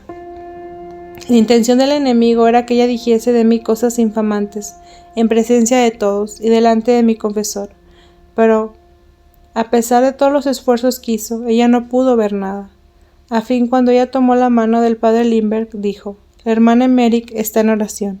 Está muy enferma, no es una engañadora. Esta persona no es de nuestro círculo. Cuando mi confesor vino y me contó lo sucedido, yo tuve otra visión sobre este asunto, y me llené de pena por tener que recibir de él la Santa Comunión la mañana siguiente, pues yo creía que él había participado por curiosidad de una cosa en la cual debe saber que tiene parte el mismo demonio. Pero fui tranquilizada al enterarme que él había ido sin saberlo, y sin quererlo había estado junto a esa mujer. Yo he visto con él esa sonámbula, decía mentiras a propósito de otras personas, y he visto cómo el diablo le suscita sus visiones. A propósito de la adivinación por cartas, Ana Catalina dijo: no son las cartas las que muestran o hacen ver cosas a estas personas, sino que es la fe de esas cartas lo que hace evidentes. Ellas dicen lo que ven y no lo que muestran las cartas. Las cartas son el simulacro del falso Dios, y este falso Dios es el diablo. A veces se ve forzado a decir la verdad, y entonces la clarividente lo anuncia con ira. 4. La clarividencia de ciertas personas. Estas luces no son tales. La gracia que se da a los fieles hijos de la Iglesia es grande. Solo ellos, por la confesión sincera y la obediencia de la fe católica, la única, la verdadera, por su comunión viviente con la Iglesia visible, están dentro de las aguas que vienen de Jerusalén celestial. En cuanto a aquellos que tienen la pretensión de elevarse sobre la Iglesia y la autoridad espiritual, que pretenden ser los únicos que poseen la luz y se llaman ellos mismos comunión de santos, no tienen ninguna luz real, pues no están en la fe, sino que extraviaron y se separaron de Dios y de la Iglesia. Yo veo entre ellos, aún entre los mejores, un orgullo tenaz y nada de humildad, ni simplicidad, ni obediencia. Son terriblemente vanos por la separación en que viven. Hablan de fe, de luz, de cristianismo viviente, pero menosprecian y ultrajan a la Iglesia, la única que se debe buscar la luz y la vida. Se colocan por encima de todo poder y de toda jerarquía eclesiástica, y no conocen ni la sumisión ni el respeto ante la autoridad espiritual. Por su presunción pretenden comprender todas las cosas mejor que los jefes de la Iglesia y que los santos doctores. Rechazan las buenas obras y pretenden tener toda perfección. Ellos que por su prendida luz no creen necesarias ni la obediencia ni las reglas de disciplina, ni la mortificación, ni la penitencia. Yo los veo alejarse cada vez más de la Iglesia y veo salir mucho mal de ellos. Como le pareciera muy severo al peregrino este juicio, un día Ana Catalina añadió lo siguiente: yo los veo en cierta relación con la venida del Anticristo, pues ellos con sus artes cooperan al cumplimiento del misterio de la iniquidad. 5. Malicia del magnetismo. En enero de 1821, contemplando la curación milagrosa del poseído del Evangelio, Ana Catalina tuvo una visión sobre el carácter del magnetismo y las relaciones del hombre con los tres reinos de las tinieblas. La esfera inferior, la más tenebrosa, era la de la magia y del culto formal a Satanás. La segunda era la de la codicia sensual y la superstición. La tercera comprendía el libre pensamiento, la masonería y el liberalismo. En el recinto de la esfera interior y en la del medio vio los estados magnéticos como los medios más potentes con los cuales el reino de las tinieblas atrae a los hombres. He visto dentro de la esfera más tenebrosa ciertos estados y ciertas relaciones que en la vida ordinaria no son considerados ilícitos. He visto muchas personas magnetizadas. Yo veo algo de abominable entre ellas. El magnetizador era como nubes negras de diversas formas que iban de unos a otros. Yo no he visto jamás personas bajo la influencia del magnetismo, sin que hayan mezclado al menos una impureza carnal muy sutil. Siempre veo que sus visiones provienen de espíritus malignos, que sirven de intermediarios. He visto a personas de la región luminosa más elevada caer a la región tenebrosa, por su participación en los procedimientos magnéticos. que se aplicaban con apariencia de tratamientos de enfermedades y ejercidos con pretexto en intereses científicos.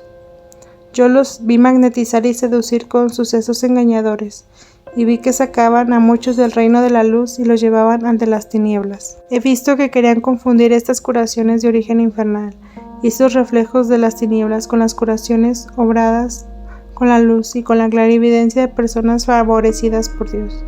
He visto en este estado inferior a muchos hombres distinguidos que trabajan sin saberlo, en esta esfera de la iglesia infernal. Capítulo 15. Visiones de pecados y conversiones. Introducción. El maravilloso don que poseía la sierva de Dios de trasladarse de un punto a otro, corporal o espiritualmente, le permite realizar numerosas obras benéficas entre los pecadores y necesitados. En las circunstancias de la conversión de un rabino judío, evita que una joven deshonrada mate a su hijo, ayuda a morir reconciliado con Dios a un pecador, presencia horrorizada un robo sacrílego, influye para rectificar confesiones mal hechas por las cuales sufre y ora. Ana Catalina, postrada en su lecho de dolor, al parecer inactiva, desarrolla, sin embargo, por virtud divina, una acción intensa y multiforme, siempre en favor de las almas sufrientes y necesitadas, desesperadas o privadas de socorro, impulsadas por la ardiente caridad que inunda su alma privilegiada. 1. Muerte de un pecador convertido en Münster. 2 de septiembre de 1820. He visto morir a un pobre inválido, muy temeroso de Dios y muy penitente. Junto a su lecho estaban la Madre de Dios y el niño Jesús. He visto la historia de este hombre. Sus padres eran de Francia y pertenecía a una familia distinguida. Cuando él nació, lo consagraron a la Virgen. Luego creó que murieran los padres en la guillotina. Vi que el niño se alistó en la milicia, que luego dejó las filas, y que la Virgen Santísima le libró de mayores peligros, porque él siempre conservó cierta devoción secreta a la Reina de los Cielos. Por último, vino a formar parte de una banda de ladrones y a quitar la vida a más de un inocente. Entretanto, vivía en la mayor disolución, aunque siempre que pasaba delante de un cuadro de la Virgen, se avergonzaba de sí mismo y sentía temor. Finalmente fue condenado a pasar el resto de su vida en un oscuro calabozo, del cual le libraron enseguida sus compañeros. Lo vi luego vagabundo y después de una casa de corrección por haber cometido cierto latrocinio en la ciudad. Cuando vinieron los franceses, recobró de nuevo la libertad y entró en el ejército, pero de nuevo abandonó sus filas y sirvió luego en otro. Habiendo sido herido en brazo, regresó a la ciudad, donde le fue concedida una pensión como inválido. Entonces contrajo matrimonio y se dedicó a cuidar enfermos y otros oficios semejantes. Otra vez intentó apropiarse de lo ajeno en un pueblo cerca de Münster, pero la Virgen le salió al encuentro y le dijo que era preciso que enmendara, que cuando nació había sido consagrado a ella. Entonces entró en sí mismo, consideró la paciencia que Dios había tenido con él, hizo rigurosa penitencia, se azotaba durante noches enteras, ayunaba y vivía santamente. Esta noche le vi morir contento y dichoso, después de haberse aparecido la Santísima Virgen. En el transcurso de su vida había cambiado varias veces de nombre. 2. De un robo sacrílego en una iglesia. Octubre de 1820. Con inmenso dolor en medio de indecibles angustias, he visto que la iglesia de este lugar ha sido robada. Yo no tenía nadie a quien llamar, ni a quien enviar a la iglesia. Esto ha sucedido entre la 1 y las 3 de la madrugada. Los malhechores eran 5 o 6. 3 estaban dentro de la iglesia y los demás afuera. Los serenos pasaron por ahí 2 veces, pero los criminales se escondieron. 2 de ellos pasaron por aquí. Me parece que uno se había quedado escondido en la iglesia, y este fue el que abrió la puerta a los demás. 2 horas y media han estado los ladrones ocupados en romper y robar. Detrás del coro, en la calle, estaba un acecho, una mujer. Otro de la banda estaba junto a la casa del médico y cerca del correo. Un muchacho de 8 años. Una vez se detuvieron porque pasaba gente que venía del cementerio. Pensaban entrar también en la casa de un canónigo para robar, y estuvieron atisbando largo tiempo. Son estos ladrones los mismos que robaron en la casa del deán. Creo que uno de ellos tiene aquí a su madre.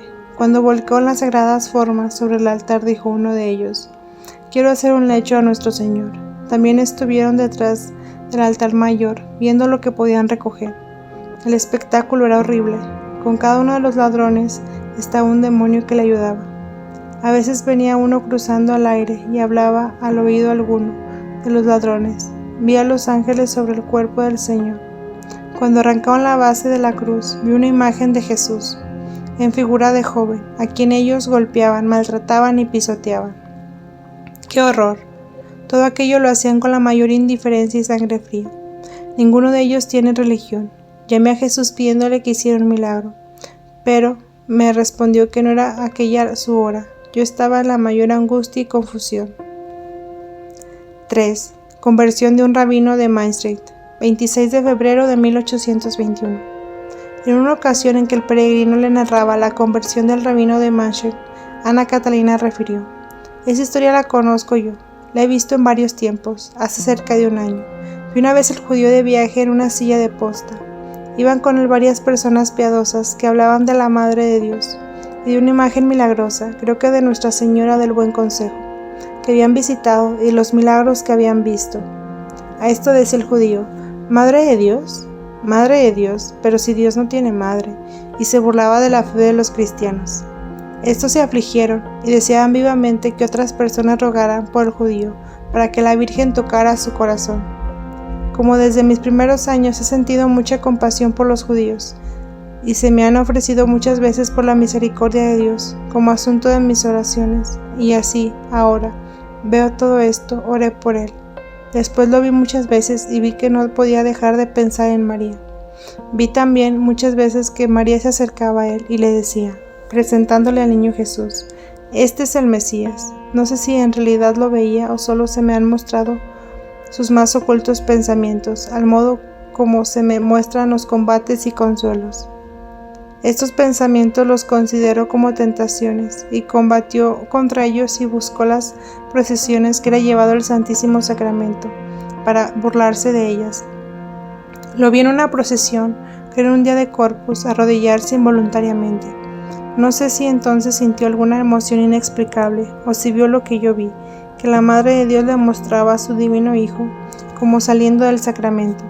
Vi que enseguida se hizo cristiano. Sé ciertamente que si le preguntara lo que pasaba por él, diría que un pensamiento fijo en María lo perseguía con frecuencia. Yo no he oído hablar de esa conversión, por eso lo había tenido por un sueño. 4. Evita que una mujer cometiera un infanticidio. 27 de febrero de 1821. Hallándose Ana Catalina en oración, exclamó de pronto: ha llegado a tiempo, gran dicha ha sido que me encontrara yo aquí. El niño se ha salvado, he rogado que lo bendijera, pues entonces no podía ciertamente arrojarlo al estanque. Una pobre pecadora quería ahogar a su hijo no lejos de aquí. Recientemente he rogado por los inocentes niños para que no mueran sin bautismo y sin bendición. Ahora he podido socorrer a un niño y a su madre, quizás pueda volver a ver a este niño.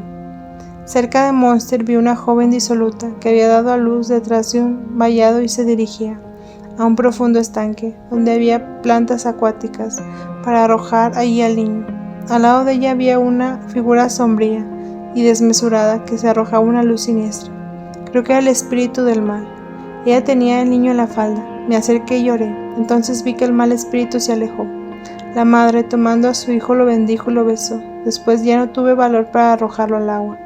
Se sentó y lloró amargamente, pues no sabía cómo decirlo a su confesor. Yo la confesé y le inspiré pensamiento de que acudiera a la reconciliación. Ella no me vio, pues se lo dijo su ángel de la guarda. Me pareció que era un joven de la clase media. 5. Ve cómo unos pobres sacan del río un tonel de vino. 30 de diciembre de 1821. Tuve que ir a orillas del Rin a hacer oración para que aquellos pobres no fueran sorprendidos. Vi las penas que hubieran tenido que padecer si hubiesen ido presos. Yo estaba junto al tonel y sentí mucho frío, porque sobrevino una tempestad. Era un buen tonel. Creí que se perdía entonces y dije para mí: si al menos lo tuviera el padre en la bodega. Entonces me vino a la memoria esta adivinanza infantil y la dije mientras estaba titireando de frío. Hay en la orilla del río un tonel de vino lleno. No tiene tapón ni aros. Adivinen lo que es eso. 6. Ve las imágenes de los pecadores ocultos. Cuando veo católicos que se acercan al tribunal de la penitencia, se me ofrecen muchas veces imágenes espantosas, para que conozca cuán necesario es rezar por ellos. Así veo penitentes que en la confesión lanzan por la boca una serpiente, pero luego se las vuelven a tragar muchas veces antes de ir a comulgar. Los que caían pecados en confesión se me ofrecen con un aspecto horrible, y junto a ellos vi un animal espantoso que les clava las garras en el pecho. A los que viven en unión pecaminosa los veo cuando se confiesan, teniendo junto a sí la figura que les dice al oído que no digan nada de ese pecado. A otros veo que se estrechan contra el pecho una figura con cuerpo de dragón. Siempre he visto que los animales repugnantes como gusanos y ciertas clases de insectos son imágenes de los pecados. Los que cometen pecados ocultos y exteriormente parecen castos y piadosos, veo que son asiento y morada de estos animales, los cuales están a su lado, en sus vestidos ocultos, alimentados y acariciados secretamente por ellos. Los he visto muchas veces tan claramente en estos pecadores que yo quisiera quitárselos, hasta que advirtiera que los circunstantes se admiraban al verme. Me acordaba que no eran reales. 7. Veo un símil a hombres y a mujeres que se confiesan mal. Rogué por los que se confesaban con un sacerdote que me había encargado que hiciese oración por ellos, y tuve que hacer una obra muy difícil. Vi en el agua 2 botes a punto de sumergirse. En uno estaban los hombres y en el otro las mujeres, estas en gran número. El sacerdote que estaba en la orilla quería traer las barcas hacia sí. La de los hombres llegó a la orilla sin mucha dificultad, pero muchos de ellos, casi todas las mujeres, contra la voluntad del confesor, en parte sin que él lo supiese, llevaban gatos escondidos en los vestidos, los cuales paseaban tanto que casi hacían zozobrar el barco. Se sujetaban fuertemente con las garras y no querían desprenderse de las mujeres. Yo empecé a remar sobre una tabla y habiéndome acercado a ella les dije que lanzasen de sí esos gatos, pero ellas me oían de mala gana y discutían conmigo. El confesor tiraba de la barca con todas sus fuerzas, pero no siempre en buena dirección. Tuve que decirle que tirase de ella de otro modo. 8. Ve las dificultades de algunas personas para confesarse. Me he mostrado el santo San Antonio, las personas a las cuales les debo mover hacia una buena confesión general, las que van acudiendo poco a poco en busca de Obervin y de mi confesor. Solamente las conozco cuando estoy en estado de contemplación. Esta misión me es conferida diciendo que el santo a mi guía, que me diga a mí: disponte a seguirme, si quieres ayudar aquí o allá. Tomo pues mi camino, hago un viaje trabajoso con dificultades de todo género, en relación a los obstáculos espirituales que hay en ánimo del penitente, que son imágenes de la maldad, de las pasiones y de la repugnancia interior que siente el alma, y que debe vencer para hacer una confesión sincera y humilde. A algunos de estos infelices los veo muy pequeños y de lejos, a otros de cerca, según el camino mayor o menor que tienen que recorrer para hacer una buena confesión. A veces una persona que en efecto está cerca de mí me parece que en realidad está lejos y que es pequeña, y por el contrario a otros que en realidad están lejos los veo cerca y grandes. A muchos los veo cerca de mí, pero debo salvar una escaparada montaña, de la cual caigo siempre. Venciendo esos obstáculos con la gracia de Dios y el auxilio de los santos, llego a ellos y veo sus ánimos cambiados. 9. Visita en espíritu a unos presos. 29 de noviembre de 1822. He visto a los presos y he rogado por su conversión. Cuando me acerqué a la cárcel, se hallaba en este edificio cercado de espinas que me herían las manos hasta saltar la sangre. Trepé por los muros sobre los cuales salían espinas. Subí a lo alto, donde no había techo, pero no pueden llegar al lugar los presos, porque estos se hallaban en celdas oblicuas y largas. Y había sobre ellos ante su vista innumerables vigas fijas y unidas, unas con otras. Todo estaba oscuro, desierto y como petrificado. Yo trabajé mucho, pero no pude llegar a ninguno de ellos, porque estaban encerrados entre aquellas barras y eran del todo obstinados. 10. Sufre por un pecador que quiere hacer una confesión general. Este dolor es un residuo de la Cuaresma, durante la cual he cargado sobre mí un peso excesivo de la expiación. Yo creí que este peso había de venir más tarde. Lo he tomado por un extranjero que quería hacer una confesión general, Lo he visto en el confesionario muy mal preparado. No quería confesarse con sinceridad y cayó en grave culpa. Entonces he pedido al Señor que me hiciera padecer para satisfacer a su justicia y mover el corazón de este hombre, y de repente he sentido el violento dolor que apenas puedo soportar. Al volver en sí uno de sus éxtasis, Ana Catalina dijo: mi ángel custodio me ha llamado a hacer oración, porque un hombre de clase media está en trance de muerte. 11. Viajes de socorro a personas que se confiesan mal. 22 de agosto de 1820. Esta noche he llevado a cabo una obra verdaderamente asombrosa. Ayer consideraba yo el miserable estado de pecados que viven en la impureza y que no se confiesan con sinceridad, y rogaba por ellos. Entonces me apareció el alma de una señora principal, pidiéndome que rezara por la conversión de su hija, que rogara a Dios con los brazos en la cruz para pedir más misericordia, pues su divino hijo había orado de esa manera. La joven iba a morir y había callado sus pecados 18 veces en confesión. Fui entonces conducida por mi guía a un largo viaje. Al principio caminamos en dirección al oriente, y hubo muchos casos en que fue preciso prestar auxilio. Se me ofrecieron al menos 10 casos diversos, pero solo me acuerdo de los siguientes. Llegué a una gran ciudad, más bien luterana que católica, y fui conducida a la casa de una viuda que se hallaba enferma. Cuando entramos en ella, mi guía y yo, salía de ahí el confesor. Acababan de rodear a aquella señora, sus amigas y compañeras. Yo me quedé muy atrás, pues ignoraba que había ido allá, como espíritu y como mensajera.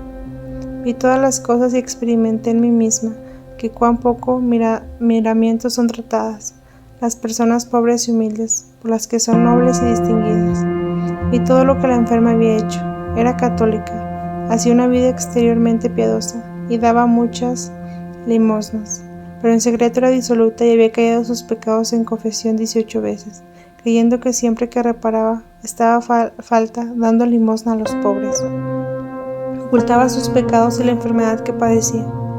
Yo me sentía avergonzada en presencia de aquellas personas distinguidas, y oía a la enferma decir que sus amigas: he dicho al confesor tal y tal pecado, pero tal otro no. Las amigas se reían.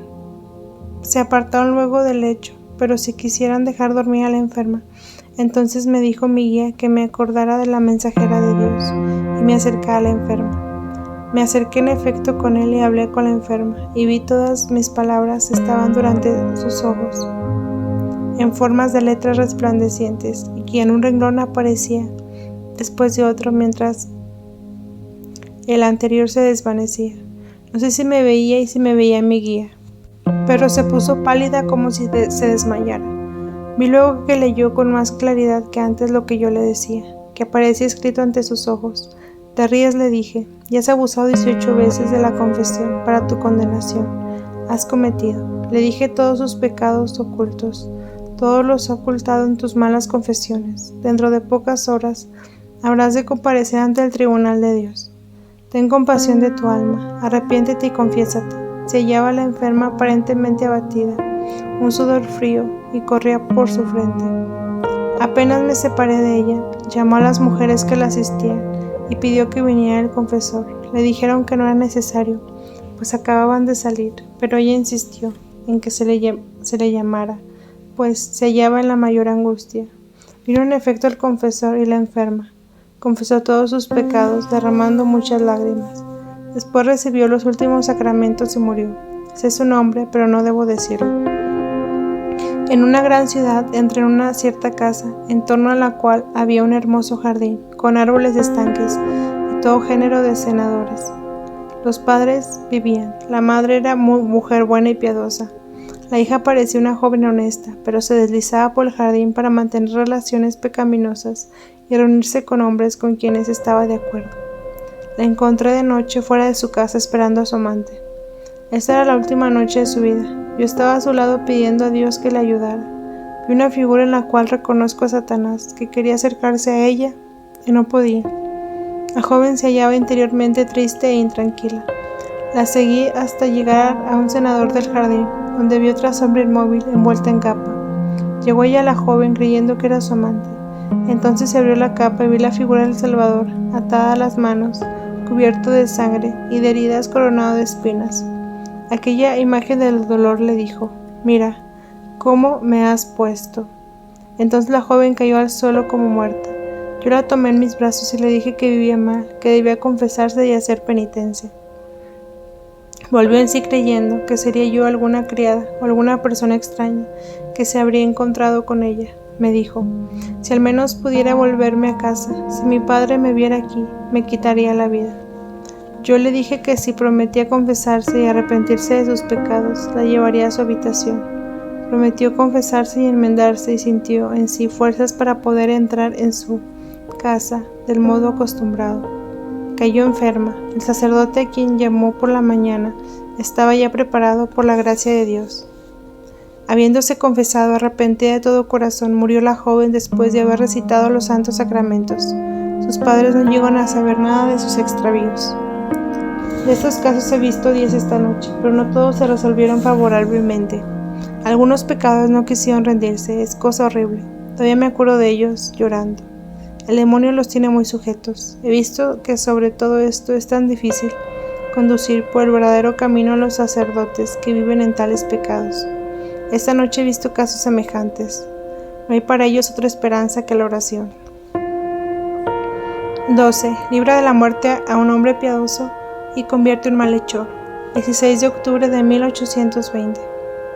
En una gran ciudad que abarca muchos suburbios, y donde hay vapores y negros montones de carbón, habitada por muchos estudiantes y personas doctas, y donde se elevan varias iglesias católicas, he visto en una casa de huéspedes un hombre que pensaba en cosas nada buenas. Estaba sentado a la mesa, y junto a él saltaba un perro negro muy singular, como si fuese un demonio. Vi que quería engañar, y que, por no pagar su hospedaje, saltó en una ventana y huyó. Los demás huéspedes y moradores de la casa le estaban esperando a la puerta, pero él se había alejado bastante. Le vi después del bosque por donde caminaba a pie, un hombre piadoso. Era un hombre de abetos. El fugitivo acometió al viajero, el cual, por librarse de la muerte, le dio una cantidad de dinero y huyó de ahí. El ladrón llevaba oculto un cuchillo y se lanzó contra el viajero para herirlo por la espalda. Pero mi guía y yo le salimos al encuentro, y sucedió que por donde quiera que se volvía, nos tenía delante. Por último, tanto le pesaba aquel dinero que casi estaba por despedirse el infeliz. Le temblaban los brazos y las piernas, y comenzó a gritar lo que había sido robado. «Amigo, amigo, detente y toma vuestro dinero». Entonces pudo avanzar. El viajero le esperó y él se aproximó. Le devolvió el dinero y le confesó que le había querido matar, pero que 2 blancas formas le habían asustado y turbado. Añadió que no volvería a hacer semejante cosa, que era un estudiante que tenía muchos compañeros de latrocinios, y que les exhortaría a que se enmendasen. Luego siguió en compañía del viajero, que le prometió ayudarlo. 13. Milagrosamente libra a muchos del pecado y del infortunio. Me hallaba en una ciudad populosa, como a 100 leguas de aquí. Había en ella una iglesia, y en la iglesia una imagen ante la cual pedían exvotos de plata. Vi a 3 jóvenes que querían robar a la imagen, aguardando para eso que llegara la noche. A uno lo conocía, había sido bueno. Yo le había dado una camisa antes que hubiera empezado su viaje, pero el hambre y la miseria lo habían llevado a tan deplorable extremo. Respecto a los demás, no experimentaba yo tan vivo sentimiento de simpatía. ¿Acaso no fueran católicos? Lo cierto es que no podía orar por ellos con tanto fervor como por el primero. Aquellos malhechores decían: «Estamos muriéndonos de hambre y la imagen no necesita de nada». Creían sin duda que robando a ella no robaban a nadie. Los pobres padres del joven, a quien yo conocía, lo habían encomendado a la Virgen y San José cuando partió, y ahora fui yo la encargada de impedir que cometiera aquel delito. Habían proyectado entrar por la ventana del santuario, sirviéndose de una escalera. Al joven le habían encargado colocarse junto a un muro y guardar la espalda a los compañeros. No comprendía bien el mal que se iba a hacer, y por otra parte instigado por el hambre. Por fortuna, había delante de la iglesia una pobre mujer orando, cargada de hijos y deudas, abandonada de su marido. Iba a perder todo cuanto tenía, porque todo lo que había empeñado. Venía pues a la iglesia para invocar el auxilio de la Madre de Dios. La presencia de esta mujer impidió que los malhechores llevaran a cabo su proyecto. Lo aplazaron para el día siguiente. Yo pedí también por aquella pobre mujer. Al día siguiente, a eso de las 12, vi a los 3 hombres que se paseaban planificando su proyecto, pero nuestro joven se negó a acompañarles, diciendo que antes sacaría patatas de la tierra y las asaría cuando tuviese hambre. Le amenazaron los otros 2 diciéndole que lo matarían si no los acompañaba. Él, acobardado por esta amenaza, les prometió ir, pero se separó de ellos resuelto a no cometer el crimen. La iglesia está en un extremo de la ciudad. Siendo yo joven había conocido a un muchacho que se disponía a pecar, y le espanté con el horror de la culpa. Más tarde se casó con aquella persona, y después tuve ocasión muchas veces de amonestarle a él y a su mujer. Carecían los 2 de bienes, y él maquinaba recurrir al robo. Le vi unas veces acercarse furtivamente a un horno de pan, llevando un saco con la intención de hurtar, aunque no llegaba tanto a su necesidad. Siempre impedí la ejecución de su intención, haciendo ruido saliendo a su encuentro. Una vez lo vi entrar furtivamente en casa de un conocido mío, que había amasado pan de una artesa. Yo estaba como atada y no pude impedir el siniestro. Se había metido el saco con mucho de lo codiciado. Cuando despertó el dueño de los ladridos de un perro, se puso en movimiento para encender la luz. A la verdad, si era sorprendido aquel infeliz, no estaba perdido, y su familia deshonrada para siempre. Por mi parte, no había podido impedir el hurto. Quise salvar a aquel desgraciado para que se enmendara. Tuve fuerzas para abrir la puerta. De esta suerte la corriente de aire apagó varias veces la lámpara que había encendido el dueño del pan, y entre tanto el otro pudo huir con el saco. Algunas semanas después vino hasta mí el dueño del pan y me contó el caso, añadiendo que no sabía cómo se le había escapado el ladrón, que había tenido íntima compasión de él y que ahora que podía enmendarse, y así se alegró de no haberle conocido. También estuvo conmigo la mujer del ladrón, y cuando dijo que yo le había preservado del pecado antes del matrimonio, yo le hice presente cuán fácil es deslizarse en pecados graves, cometido faltas livianas. Ella rompió al llorar amargamente, pues sabía lo que había hecho su marido. Ambos repararon el mal y se enmendaron. Yo obré así por voluntad de Dios. 14. Vio al demonio en medio de un baile y la solicitud del ángel de la guarda. Esta noche he padecido mucho, viendo constantemente en la casa de al lado bailes y espectáculos disolutos. He notado primero el ruido general y vi al demonio en persona, siempre en medio de ellos. Luego he visto a uno de los que ahí concurrían, a quienes hostigaba el enemigo, y les sugería malos deseos de toda clase. He visto cómo el ángel de la guarda los llamaba desde lejos y cómo corrían de ellos al mal. No he visto salir de ahí nada bueno, ni que ninguno quedara sin padecer algún daño. Veo que los acompañaban animales de todo género, y que sus almas estaban afectadas por negras manchas. También he tenido que suscitarles terrores e impedir muchos males esta noche. 15. Misericordia de Dios en los pecadores arrepentidos. Pascua de 1823. En toda la noche no he podido dormir a causa de los violentos dolores de heridas, pero he sido muy consolada mediante una aparición. He visto al Divino Salvador, que recibía a los pecadores arrepentidos y conversaba con ellos. Era tan benigno y afable que no es posible decirlo. He tenido un breve éxtasis, muy consolador. He visto a muchos pecadores convertirse a Dios en este tiempo pascual y salir muchas almas del purgatorio. Vi cómo Jesús era maltratado una y otra vez y que a pesar de los tormentos siempre permanecía tan bueno y amoroso que sus sufrimientos me causaban una nueva y dulce tristeza. Ay, me decía yo, todos los pecadores tienen su parte en estos dolores y con solo un poco de buena voluntad se salvará. También vi personas a quienes conocí que han llegado a reconocer las faltas y se han enmendado. Entre estas hay una piadosa y que vivía muy humildemente de sí, pero no quería reconocer que estaba muy prendada de sí misma. Mucho trabajo me costó que conociera su falta. No es verdadera humildad la que se abate a sí mismo y no puede sufrir que otro lo censure y le posponga a los demás. Me llama viendo cómo Dios ha juzgado a grandes pecadores. Grande es la justicia de Dios, pero todavía es más incomprensible su misericordia. Solo condena a aquellos que absolutamente no quieren convertirse, pero a los que siquiera tienen una centellita de buena voluntad. Estos se salvan, los que verdaderamente se arrepienten de sus pecados y los confiesan sinceramente y confían enteramente en los merecimientos del Salvador, serán bienaventurados y sus pecados no les serán tenidos en cuenta. Estos van al purgatorio por poco tiempo, por el contrario permanecen en el largo tiempo muchos que no han sido grandes pecadores, pero que han vivido en la tibieza, y que por amor propio no han oído las advertencias del confesor, y han hecho caso de sus correcciones.